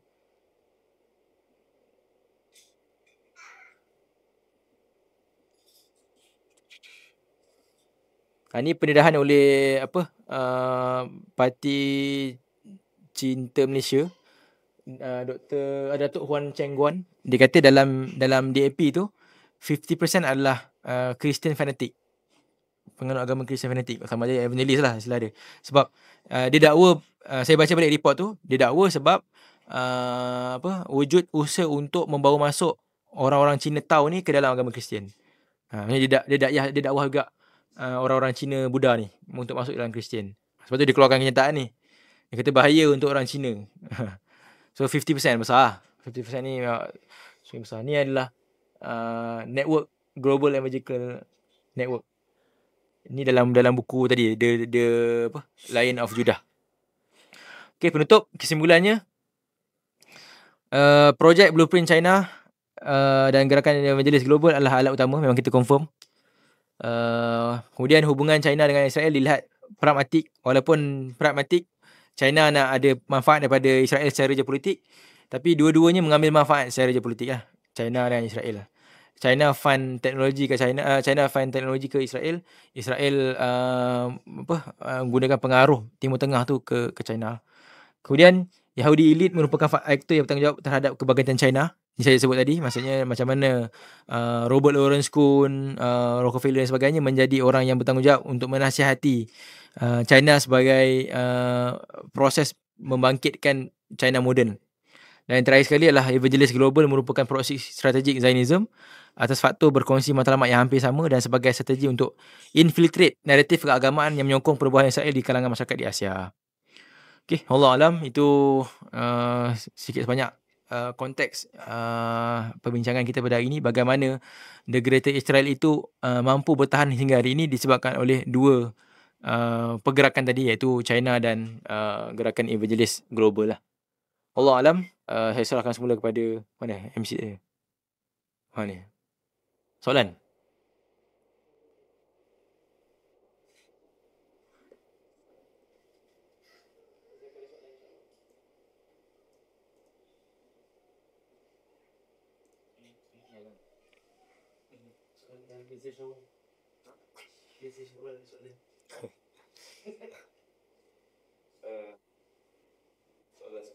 Hmm. Apa, berapa lama lagi? Maksudnya dari segi progress tu orang nak dalam pencinaan ni berapa lama lagi? Ataupun berapa persen lah dari segi diorang nak settle masalah diorang ni lah. Kalau China tadi disebut 2049. 2049 untuk dia capai order lah. Maksudnya dia nak lead order dunia ni dengan naratif China tu 2049. Kalau projek dia kata Israel ni memang dia sebutkan 100 tahun. So sebenarnya dah dekat lah pun. So sekarang kita berdepan dengan, kalau ada satu pandangan, macam baru-baru ni kami pergi ke KL Summit Turki. Ada yang menyebutkan bahawa fasa kebangkitan satu peradaban tu dia akan melalui proses 10 ke 20 tahun. So 10 ke 20 tahun ni adalah vacuum yang sebenarnya memberikan advantage kepada umat Islam untuk merancang satu strategi yang sama kat sini untuk berdepan. Contoh, kita sendiri kena sadangkan satu alternatif ataupun satu blueprint yang setanding ataupun melebihi blueprint yang saya dah bentang tadi lah untuk Israel dengan China. Sebab 10 ke 20 tahun ni lama. Lama tak lama lah, kejap. Tapi bila kita ada blueprint tu, pergerakan kita boleh override perancangan mereka. Bahkan boleh melambatkan lah. Antaranya kalau kita tengok macam Taufan Al-Aqsa tu memang perkiraan mereka buat serangan tersebut. Memang sebelum Taufan Al-Aqsa tu, negara-negara Arab memang dah mula nak normalize hubungan dengan Israel. Bahkan Arab Saudi pun. So kalau berlaku normalize, memang susah lah nak dapatkan balik kekuatan umat Islam melalui negara-negara Arab. So apa yang dibuat adalah serangan tersebut memang secara sengaja untuk menyedarkan lah umat Islam terhadap isu Palestin ni. Dalam masa sama memang, kalau siapa yang pernah baca ataupun pernah dengar tentang lembu merah ritual lembu merah, maksudnya ritual Yahudi untuk mewujudkan satu ritual Haikal Sulaiman tu. So lembu merah ni dah cukup sifat tahun ni sebenarnya. Maknanya dah dia punya syarat-syarat dia ada lembu merah yang kulit dia merah, bulu dia merah, lepas tu baka ada baka yang tertentu. Dan ada dekat baka tu ada dekat US je. Lepas tu dia dah transfer dah dekat Israel. Dalam masa sama yang akan sembelih lembu tu adalah orang-orang soleh Yahudi lah, yang tak pernah makan daging, lepas tu suci, tak pernah buat dosa, lepas tu tak pernah bunuh apa-apa, semut ke apa tak pernah bunuh. So dia memang jaga generasi tu. So mereka ini akan menyembelih lembu tersebut dan akhirnya akan buat satu ritual yang menandakan dia boleh runtuhkan kawasan Baitul Maqdis untuk bina Haikal Sulaiman. Sebab tu kalau kita tengok Yahudi ni teliti juga macam Abu Yah tadi. Dia nak buat ritual tu, kalau tak berjaya dia akan reset balik. Maksudnya memang kena from zero balik. Kalau lembu tu mati dia akan reset from zero. So memang serangan tu menyebabkan benda tu tertangguh. Dan proses tu yang menyebabkan kita tengok pada hari ni intervensi pada umat Islam ni sepatutnya memang perlu dibuat secara strategik supaya perancangan-perancangan ni mampu untuk dikawal lah. So macam yang berlaku di Syria ni, kalau kat Syria tu lebih kepada domestic issue. Dia sebab daripada Arab Spring dulu tahun 2011 tu, akhirnya vacuum yang berlaku. Contohnya macam Rusia dah fokus pada Ukraine, dalam masa sama Iran dah fokus kepada Lubnan, Hezbollah dan sebagainya. Akhirnya banyak vacuum berlaku kat Syria dan tu serangan mujahidin kita menyebabkan dia mampu untuk mendapatkan balik Syria. Tapi itu bukanlah disebabkan oleh intervensi awal. Dia lebih kepada reactively lah, dan secara timing zone ni sangat tepat lah. So perancangan tadi tu memang dah dekat, tapi apa yang kita boleh buat adalah memang kena ada satu perancangan khusus daripada umat Islam sendiri untuk jadikan dia sebagai satu intervensi projek lah, berdepan dengan projek Yahudi dan projek China. Kalau kita tengok balik, apa projek peradaban Islam pada hari ni? Ada. Macam tak ada kan? yang solid lah. Maksudnya contoh kalau dulu orang pernah angkat Turki kan, Turki pun sekarang dah inflasi teruk tu lah. Dah tak mampu nak jadi peneraju umat Islam. So siapa lagi yang boleh jadikan contoh ataupun sebagai panduan lah untuk memainkan blueprint daripada pihak kita. So memang dekat lah sebenarnya. Tapi ada ulama kata 2047 2047 akan berlaku perang. Dah dekat lah sebenarnya. Allah alam. Terus. Okay, nak tanya sikit lah. So baru-baru ni PMX ataupun Malaysia sendirilah dah umumkan masuk sebahagian dalam BRICS kan. BRICS. So mungkin apa pandangan lah Iris terhadap BRICS secara keseluruhan ni, ataupun sebenarnya BRICS ni adakah lah BRICS ni adalah salah satu era multipolar tu kan. Sebelum ni mungkin unipolar daripada US dan sebagainya. Mungkin adakah BRICS tu adalah akan menjadi satu multipolar yang menunjukkan kita akan pergi ke zaman multipolar ni. Dan apa pandangan lah dari sudut BRICS ni dalam kelebihannya mungkin dari sudut projek-projek Islam ataupun secara keseluruhan lah. Mungkin kalau Iris ada pandangan boleh share sikit lah tentang BRICS secara umum. Okay. Menarik BRICS ni sebab dia kalau ikutkan macam overhype lah sebenarnya BRICS ni. So bila kita tengok BRICS ni, kalau kita nilai dari sudut penilaian dari sudut pergantungan kepada dolar, maksudnya dia nak buat satu nilai mata wang yang menjadi sandaran baru lah oleh negara-negara antaranya Brazil, Rusia, India, China dan South Africa dan Malaysia semua lah. Menjadikan satu indikator baru atau sandaran baru kepada nilai mata wang. Tapi berdasarkan pandangan-pandangan analisa yang ada pun, sebenarnya kewujudan BRICS ni tidak mampu untuk menandingi nilai dolar buat masa sekarang. So penilaian BRICS ni sebenarnya dia adalah satu trendsetter kepada usaha multipolar yang masih baru dan masih belum kukuh lagi. Sebab kalau kita nilai dalam BRICS tu sendiri, semua ada kepala masing-masing kan? India, China, Rusia, South Africa. Macam mana nak pastikan negara-negara ini boleh bersetuju dalam satu sistem yang sama. So sama je macam TPPA sebelum ni dan sebagainya. So akhirnya benda tu dia adalah satu method lain untuk negara lain untuk berinteraksi secara ekonomi dengan negara-negara yang ada dalam BRICS. Sama je macam TPA dan sebagainya. So dalam penilaian Malaysia walaupun kepada BRICS, maksudnya BRICS kita dah mula masuk BRICS dan sebagainya, tapi dalam penilaian kita kebergantungan kita kepada US tu masih lagi wujud. Masih lagi wujud. Kalau bahasa mudahnya kepada MNC lah, multinational company itu masih pelaburan kepada US, kepada China. Itu masih lagi kukuh dan masih lagi kita masih terbergantung kepada dua kuasa besar ni. So BRICS ini sebagai salah satu platform lah.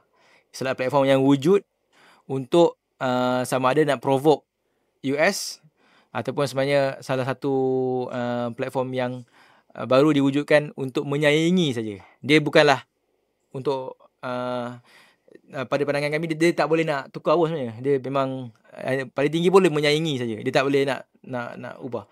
So bila macam tu, bila kita dengan BRICS ni hanya sekadarnya lah, jangan sampai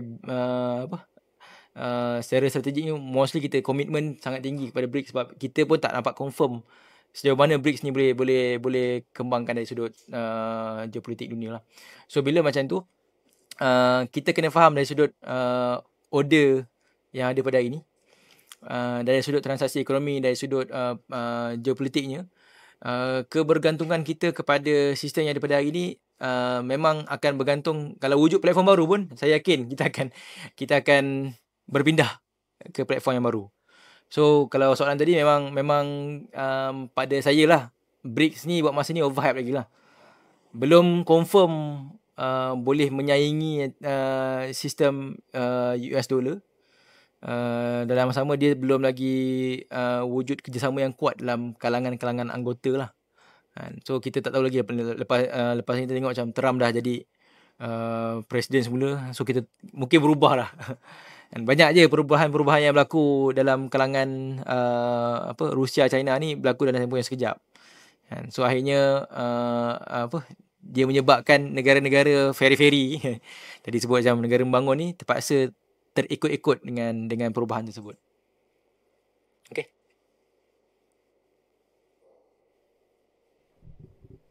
So macam tadi ada bentangkan tentang banyak adalah sekumpulan Cina kat Malaysia ni yang dia Yahudi lah. So macam mana penimbangan orang dengan peperangan Tafan al-Aqsa lah basically. Diorang ni memang sokong Yahudi ke? Diorang tak faham kemanusiaan ke macam mana? Kalau saya tak pernah tengok lah yang Yahudi Kaifer ni. Yahudi Kaifer ni tak salah saya lebih kurang ada dalam 90,000 je kat China. Tak ramai. So bila tak ramai ni suara dia tidak dominan lah. Dia tidak dominan. Tapi kalau yang macam saya sebut tadi, macam saya jumpa seorang memang Yahudi Kaifer yang datang Malaysia, tapi dia pakai pakaian Cina dan sebagainya. Dia kata dia tak bersetuju dengan pandangan Iris yang mengatakan mereka ni salah satu kepada projek Zionism. So maksudnya itu kita boleh nilai mereka tak setuju lah dengan Zionism tu. Mereka ada asimilasi terhadap China. Kan, kalau kita nilai pun dari sudut geopolitik, tindakan-tindakan China pun sekarang ni masih lagi neutral. Dia tak sokong Zionism pun secara direct. Sebab dia ada deal dengan negara-negara Arab yang lain. So setakat ni macam baru-baru ni jadi mediator kepada Iran dengan Iraq. Dua mazhab yang sangat kalau kata bergaduh lah, Syiah dengan Sunni. Tapi dia mampu untuk menjadi mediator dan menemukan dua pemimpin. So sekarang ni memang nampak kalau ikut gaya dia memang China nak jadi pengenali order untuk menggantikan US. Itu nampak gaya begitulah.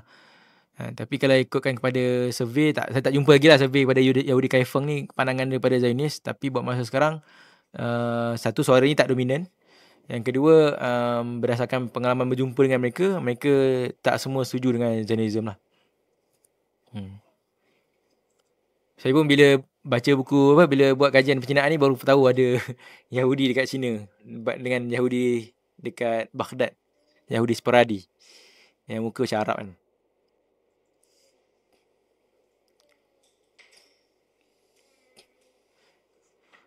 Dekat TikTok tak soalan TikTok ke?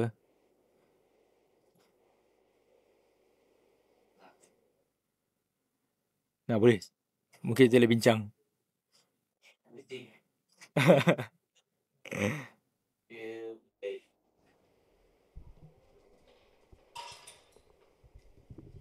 Dia berkait dengan evangelis. Evangelis ni apa dia punya identiti dia. Sebab kalau kata dia ni adalah pendukung kuat kepada agama Kristian, dia pun claim juga Baitul Maqdis ni dia punya tempat suci dia lah. Ada satu footage orang Kristian ni datang ke Baitul Maqdis, kat Masjid Al-Aqsa, area Baitul Maqdis tu.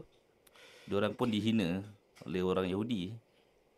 Jadi diorang ni sebenarnya evangelis yang global ni, diorang ni adalah betul-betul orang yang berpihak, orang-orang yang beragama kuat Kristian, ataupun diorang ni hanyalah bertopengkan agama, cuma berfahaman Zionis.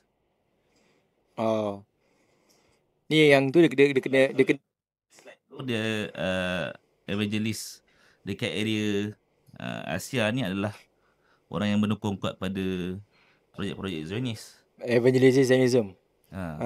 Betul. Christian Zionism. Maknanya diorang ni ada diorang ni apa identiti diorang ni, orang kuat agama Kristian ataupun hanya lakonan semata je. Dia macam saya sebut awal-awal tadi, dia ada evangelis ni di bawah Protestan. Kan, Protestan kan ada kita dengar Katolik, Protestan dengan Orthodox. So yang Protestan ni evangelis di bawah Protestan. So di bawah evangelis ada beberapa, antaranya evangelis Kristian yang biasa tu, evangelis yang Zionism tu, dengan evangelis Dominionism. So yang evangelis Kristian ni yang memang nak bawa manusia ni ke Injil balik, Nabi Isa, kitab Injil tu lah. Tapi evangelis yang Zionism ni dia target dia pada negara Yahudi tu. Sebab dia nak target pada Mesiah punya kedatangan tu. So Mesiah maksudnya dia kena sokong dekat Israel sebab Israel memang nakkan kawasan tu. Dalam masa sama dia kongsi tempat tu sebab itulah kedatangan Mesiah akan turun. Tapi Yahudi tak terima Mesiah tu. So apa yang dia buat lah, dia anggap bahawa Yahudi ni tak dapat belum dapat iman lagi. So kena dakwahkan. So dia akan dakwahkan Yahudi ni supaya terima Mesiah tu. Itu Christian Zionism lah. Christian Dominism, dia tak fokus pada negara Israel, tapi dia fokus kepada dunia ni perlu diperintah oleh Kristian. Dari sudut negara, dari sudut bandar. So kena letak orang ni di posisi-posisi kuasa. So kalau sebutkan tadi macamnya itu adalah evangelist yang marah dia Yahudi Tak tahu. Kristian apa tak tahu. Tapi Yahudi Kalau dekat area dekat kita punya tempat ni, kat tanah Melayu ni, Malaysia ni, dia evangelist yang mana? Kalau daripada kalau daripada yang tadi sebut yang Cina yang Datuk tu kan, dia kata evangelist fanatik lah, Christian fanatik. Tapi dia tak sebut fanatik ni kepada fanatik Christian biasa ke ataupun fanatik kepada Zionism. Tapi bila kita nilai kepada kenyataan pemimpin-pemimpin yang evangelist ni, mostly kenyataan dia lah meremehkan agama Islam. So susah nak kata, tapi kenyataan contoh macam secara rasmi memang dia tidak menyokong Israel. Dia bantah serangan Israel dan sebagainya tu. So bila kita nilai kat situ, mostly yang ditonjolkan adalah evangelist sebagai evangelist Kristian biasa. Tapi baru-baru ni bila kita buat profiling kan, kita tengok macam yang owner Grab kan, dia menyatakan sokongan kepada Israel kan. Itu memang evangelist Zionism. Tu yang bila dia tarik balik kan. Dia tarik balik sebab dia adalah orang pendukung kepada negara Israel tu. So memang weightage kepada evangelist Zionism ni lah kepada negara Israel tu. Dia sokong negara Israel ni perlu dibebaskan. Perlu jadi milik Yahudi. So kat Malaysia ni memang kita kena hati-hati tengok sikit sebab takut jadi macam parlimen sebelum ni yang salah buat perkiraan. Tapi nak katakan semua ni evangelist, tapi antara tiga tu. Kena tengok seorang-seorang. Dominism. Saya pun tak berani nak cakap semua Zionism, semua Dominism. Dia kena tengok individu-individu tu gerakan. Okay, Allah alam. Tapi ketiga-tiga ni berkongsi idea yang sama sebenarnya. Kalau kita nilai ayat Quran tadi kan, Yahudi ni Nasrani ni memang kita akan setuju dengan kita. Kalau kita buat persaingan pun, walaupun tiga-tiga ni bawa mesej yang berbeza, kepada konteks yang berbeza, dia sebenarnya adalah kepada tujuan yang sama je pun. Yang ni pada kuasa, Dominism pada kuasa. Yang ni kepada negara, yang Zionism. Yang ni kepada agama kitab Injil tu, yang mana dia nak dakwahkan orang Zionis. So tiga-tiga ni kalau berlaku pertemuan, diorang akan bersama. So cara deal kita tu better directly macam tu lah. Direct sama je, bagi kita sama lah. Evangelist, dia memang yang bahasa mudahnya evangelist ni maknanya orang yang buat dakwah. Orang yang buat dakwah Kristian dekat dunia ni. Dia proxy. Dia proxy, tapi tak semua proxy pada Zionism. Tapi kalau benda tu dia bukan elit. Contoh macam kita lah, kita tak sokong sangat Syiah. Tapi lah Iran serang Israel tu, kita sokong kan. Macam itulah, kurang itulah. Maksudnya dia berkongsi pada satu tujuan yang sama. Satu akidah lah sebenarnya. Cuma satu mazhab beza. Menarik lah nak baca konteks tu. Sebab kebanyakan kita bayang pergerakan Yahudi ni banyak berlaku dekat Timur Tengah je. Dia tak perasan secara senyap berlaku di Asia.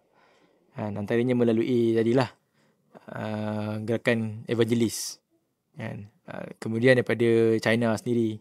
Contoh macam mana Arab Saudi, macam mana negara-negara Arab boleh bersetuju dengan Israel sebab projek-projeknya memerlukan funded yang sangat besar. Kan. Dan funded itu sendiri, cara dia nak uruskan kewangan dia pun dinasihati oleh elit-elit Yahudi. Kan. Contoh macam NEOM project, contohnya NEOM project Saudi kan. Macam mana dia ubah from minyak kepada projek industri bola sepak, pelancongan, finance dan sebagainya. Disebabkan oleh ada orang yang menasihati lah. Allah alam.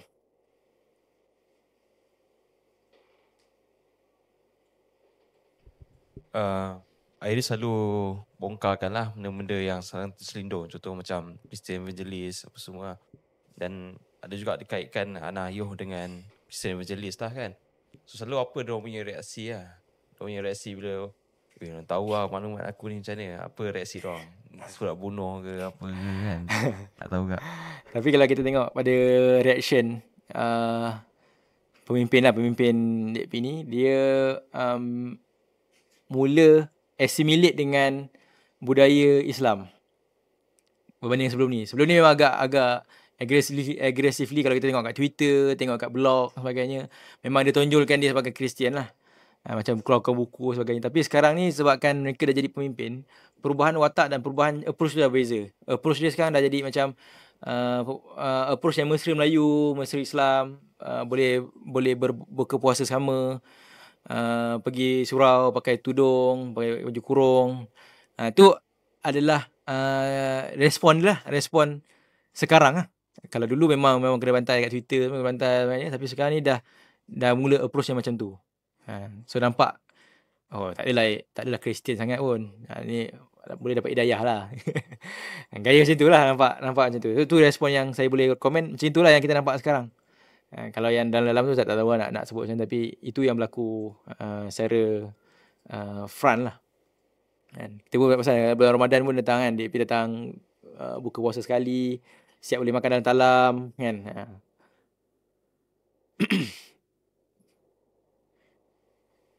Itu soalan terakhir insyaAllah. Boleh. So yang pertama,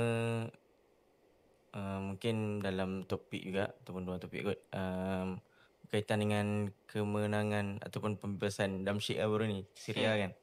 So dengan topik Greater Israel ataupun dan percinaan ni, kemenangan baru-baru ni dia akan melemahkan gerakan tu atau Greater Israel tu, ataupun dia sekadar pikisan je, sikit-sikit je kan.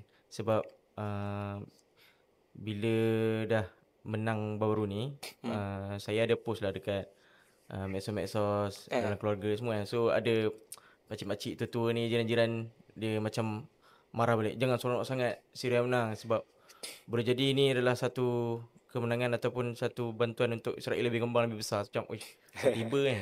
So mungkin ada benda-benda yang Iris boleh ceritakan serba sedikit bahagian tu lah. Yang kedua, selepas kita dengar tadi pasal Greater Israel, percinaan dan sebagainya, dan Iris sendiri pun dah bongkarkan macam tadi soalan-soalan tadi kan.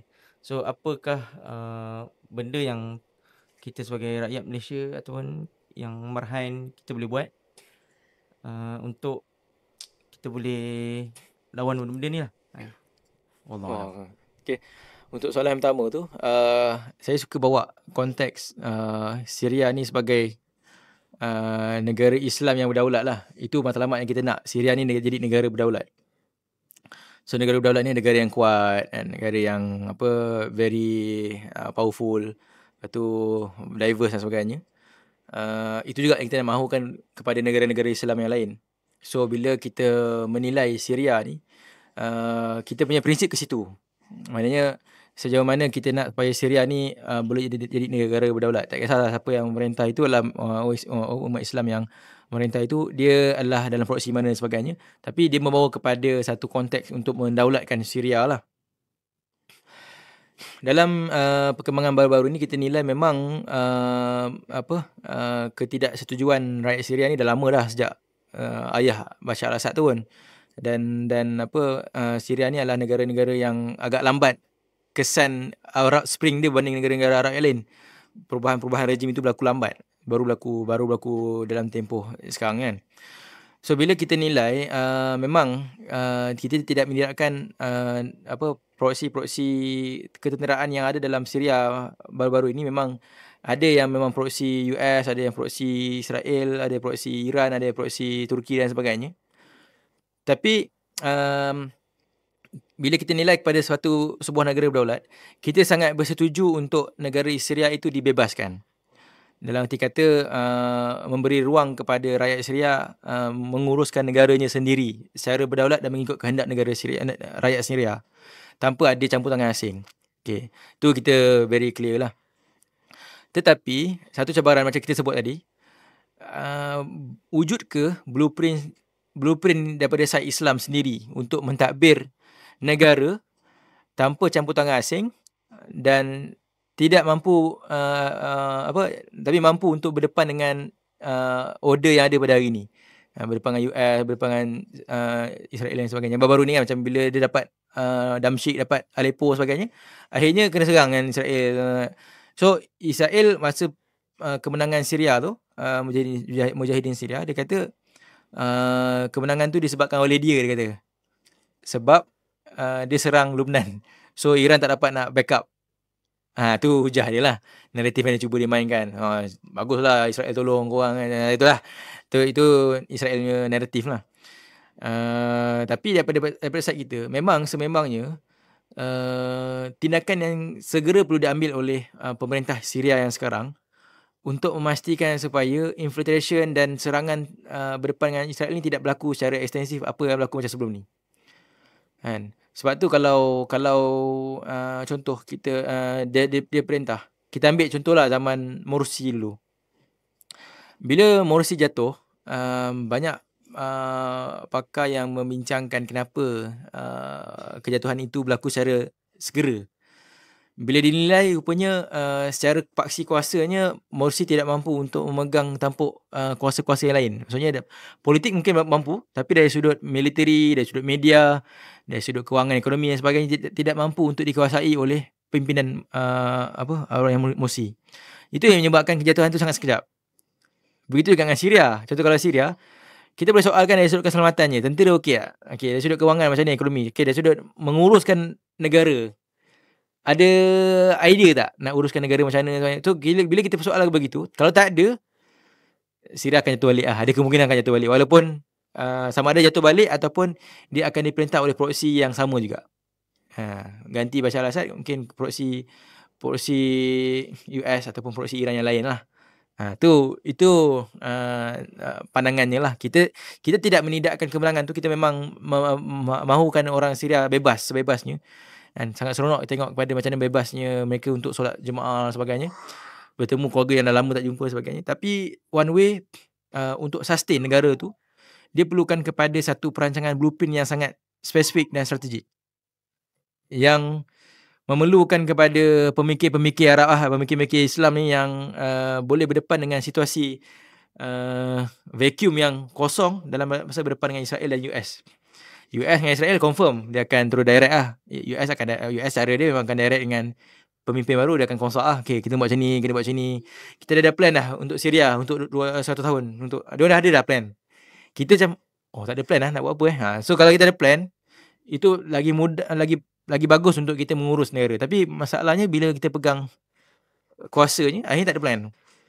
Tak ada plan, orang lain yang plankan untuk kita. Tu concern kita lah.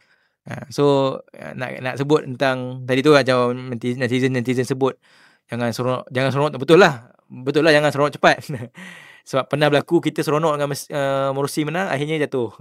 Sebab tidak memahami paksi kuasa. Nak menguruskan negara dalam order hari ni memang susah sebenarnya kan. Bahkan kalau kita tengok pun kerajaan Anwar hari ni pun, dulu saya pang-pang kat semua kan, boleh buat ni, boleh tekan cuma apa semua, tapi dia tak mampu nak buat dengan menjadi pemerintah sekarang. Sebab apa? Sebab baru tahu rupanya nak menguruskan negara dekat negara Malaysia ni memang banyak dia punya cabaran dan nak menguruskan, nak kena deal dengan sultan, nak kena deal dengan tycoon, nak kena deal kalau kita keluar, kita boleh sembang lah, masuk dalam tu katakannya. Bila kita ada blueprint, kita dah faham macam mana nak berdepan dengan cabaran tu, InsyaAllah bila kita memimpin negara tu, kita boleh uruskan cabaran-cabaran tersebut lah. So isu Syria ni sangat baik lah untuk kita nilai dia sebagai satu negara yang berdaulat. Bahkan Palestin pun Israel dengan US pun dah buat perancangan untuk membangunkan sebelah Gaza tanpa ada Hamas. So kat situ menunjukkan mereka ni, musuh kita ni, dia punya perancangan lagi depan dari kita. Perang tak bagi tapi dah bincang macam mana nak uruskan Gaza lepas ni. Macam mana nak bangunkan Gaza lepas ni. Itu benda yang kita kena, istilah dia future predict ataupun future studies kita yang kena buat. Itu soalan pertama. Soalan dua, kita buat yang tu lah. So maksudnya kalau secara netizennya atau secara rakyat Marhain ni, dia boleh memang sepatutnya kena contribute bukan secara individu je. Maksudnya contribute bukan sekadar celuk-celuk tangan. Kita sebagai umat Islam yang faham, sepatutnya kena contribute secara aktif. Kan? Bukannya hanya sekadar sumbang, baca doa. Dia nampak macam tadi kan, macam Hazel tu, macam mana dia nak convincekan Israel Raya kepada orang-orang Yahudi tu. Umat Islam kena buat macam tu. Kau buat seminar, ajak semua lobby apa semua. Itu sepatutnya kita buat. Bukan sekadar hanya untuk doa, sumbangan. Tu teruskan, tapi kita kena move forward. Contoh sebelum ni kita hanya lebih kepada, kalau isu Palestin ni solidarity je. Tapi move forward, kita bukan sekadar solidarity, kita ada satu tindakan. So, saya memang menarik bila tengok kepada orang-orang barat ni yang bukan Islam pun berjuang habis-habisan untuk isu Palestin, tapi kat negara dia lawan dengan pemimpin dan sebagainya kan. Mereka lebih semangat dan lebih banyak tindakan daripada kita yang duduk empuk kat sofa, kat kursi. Allah alam.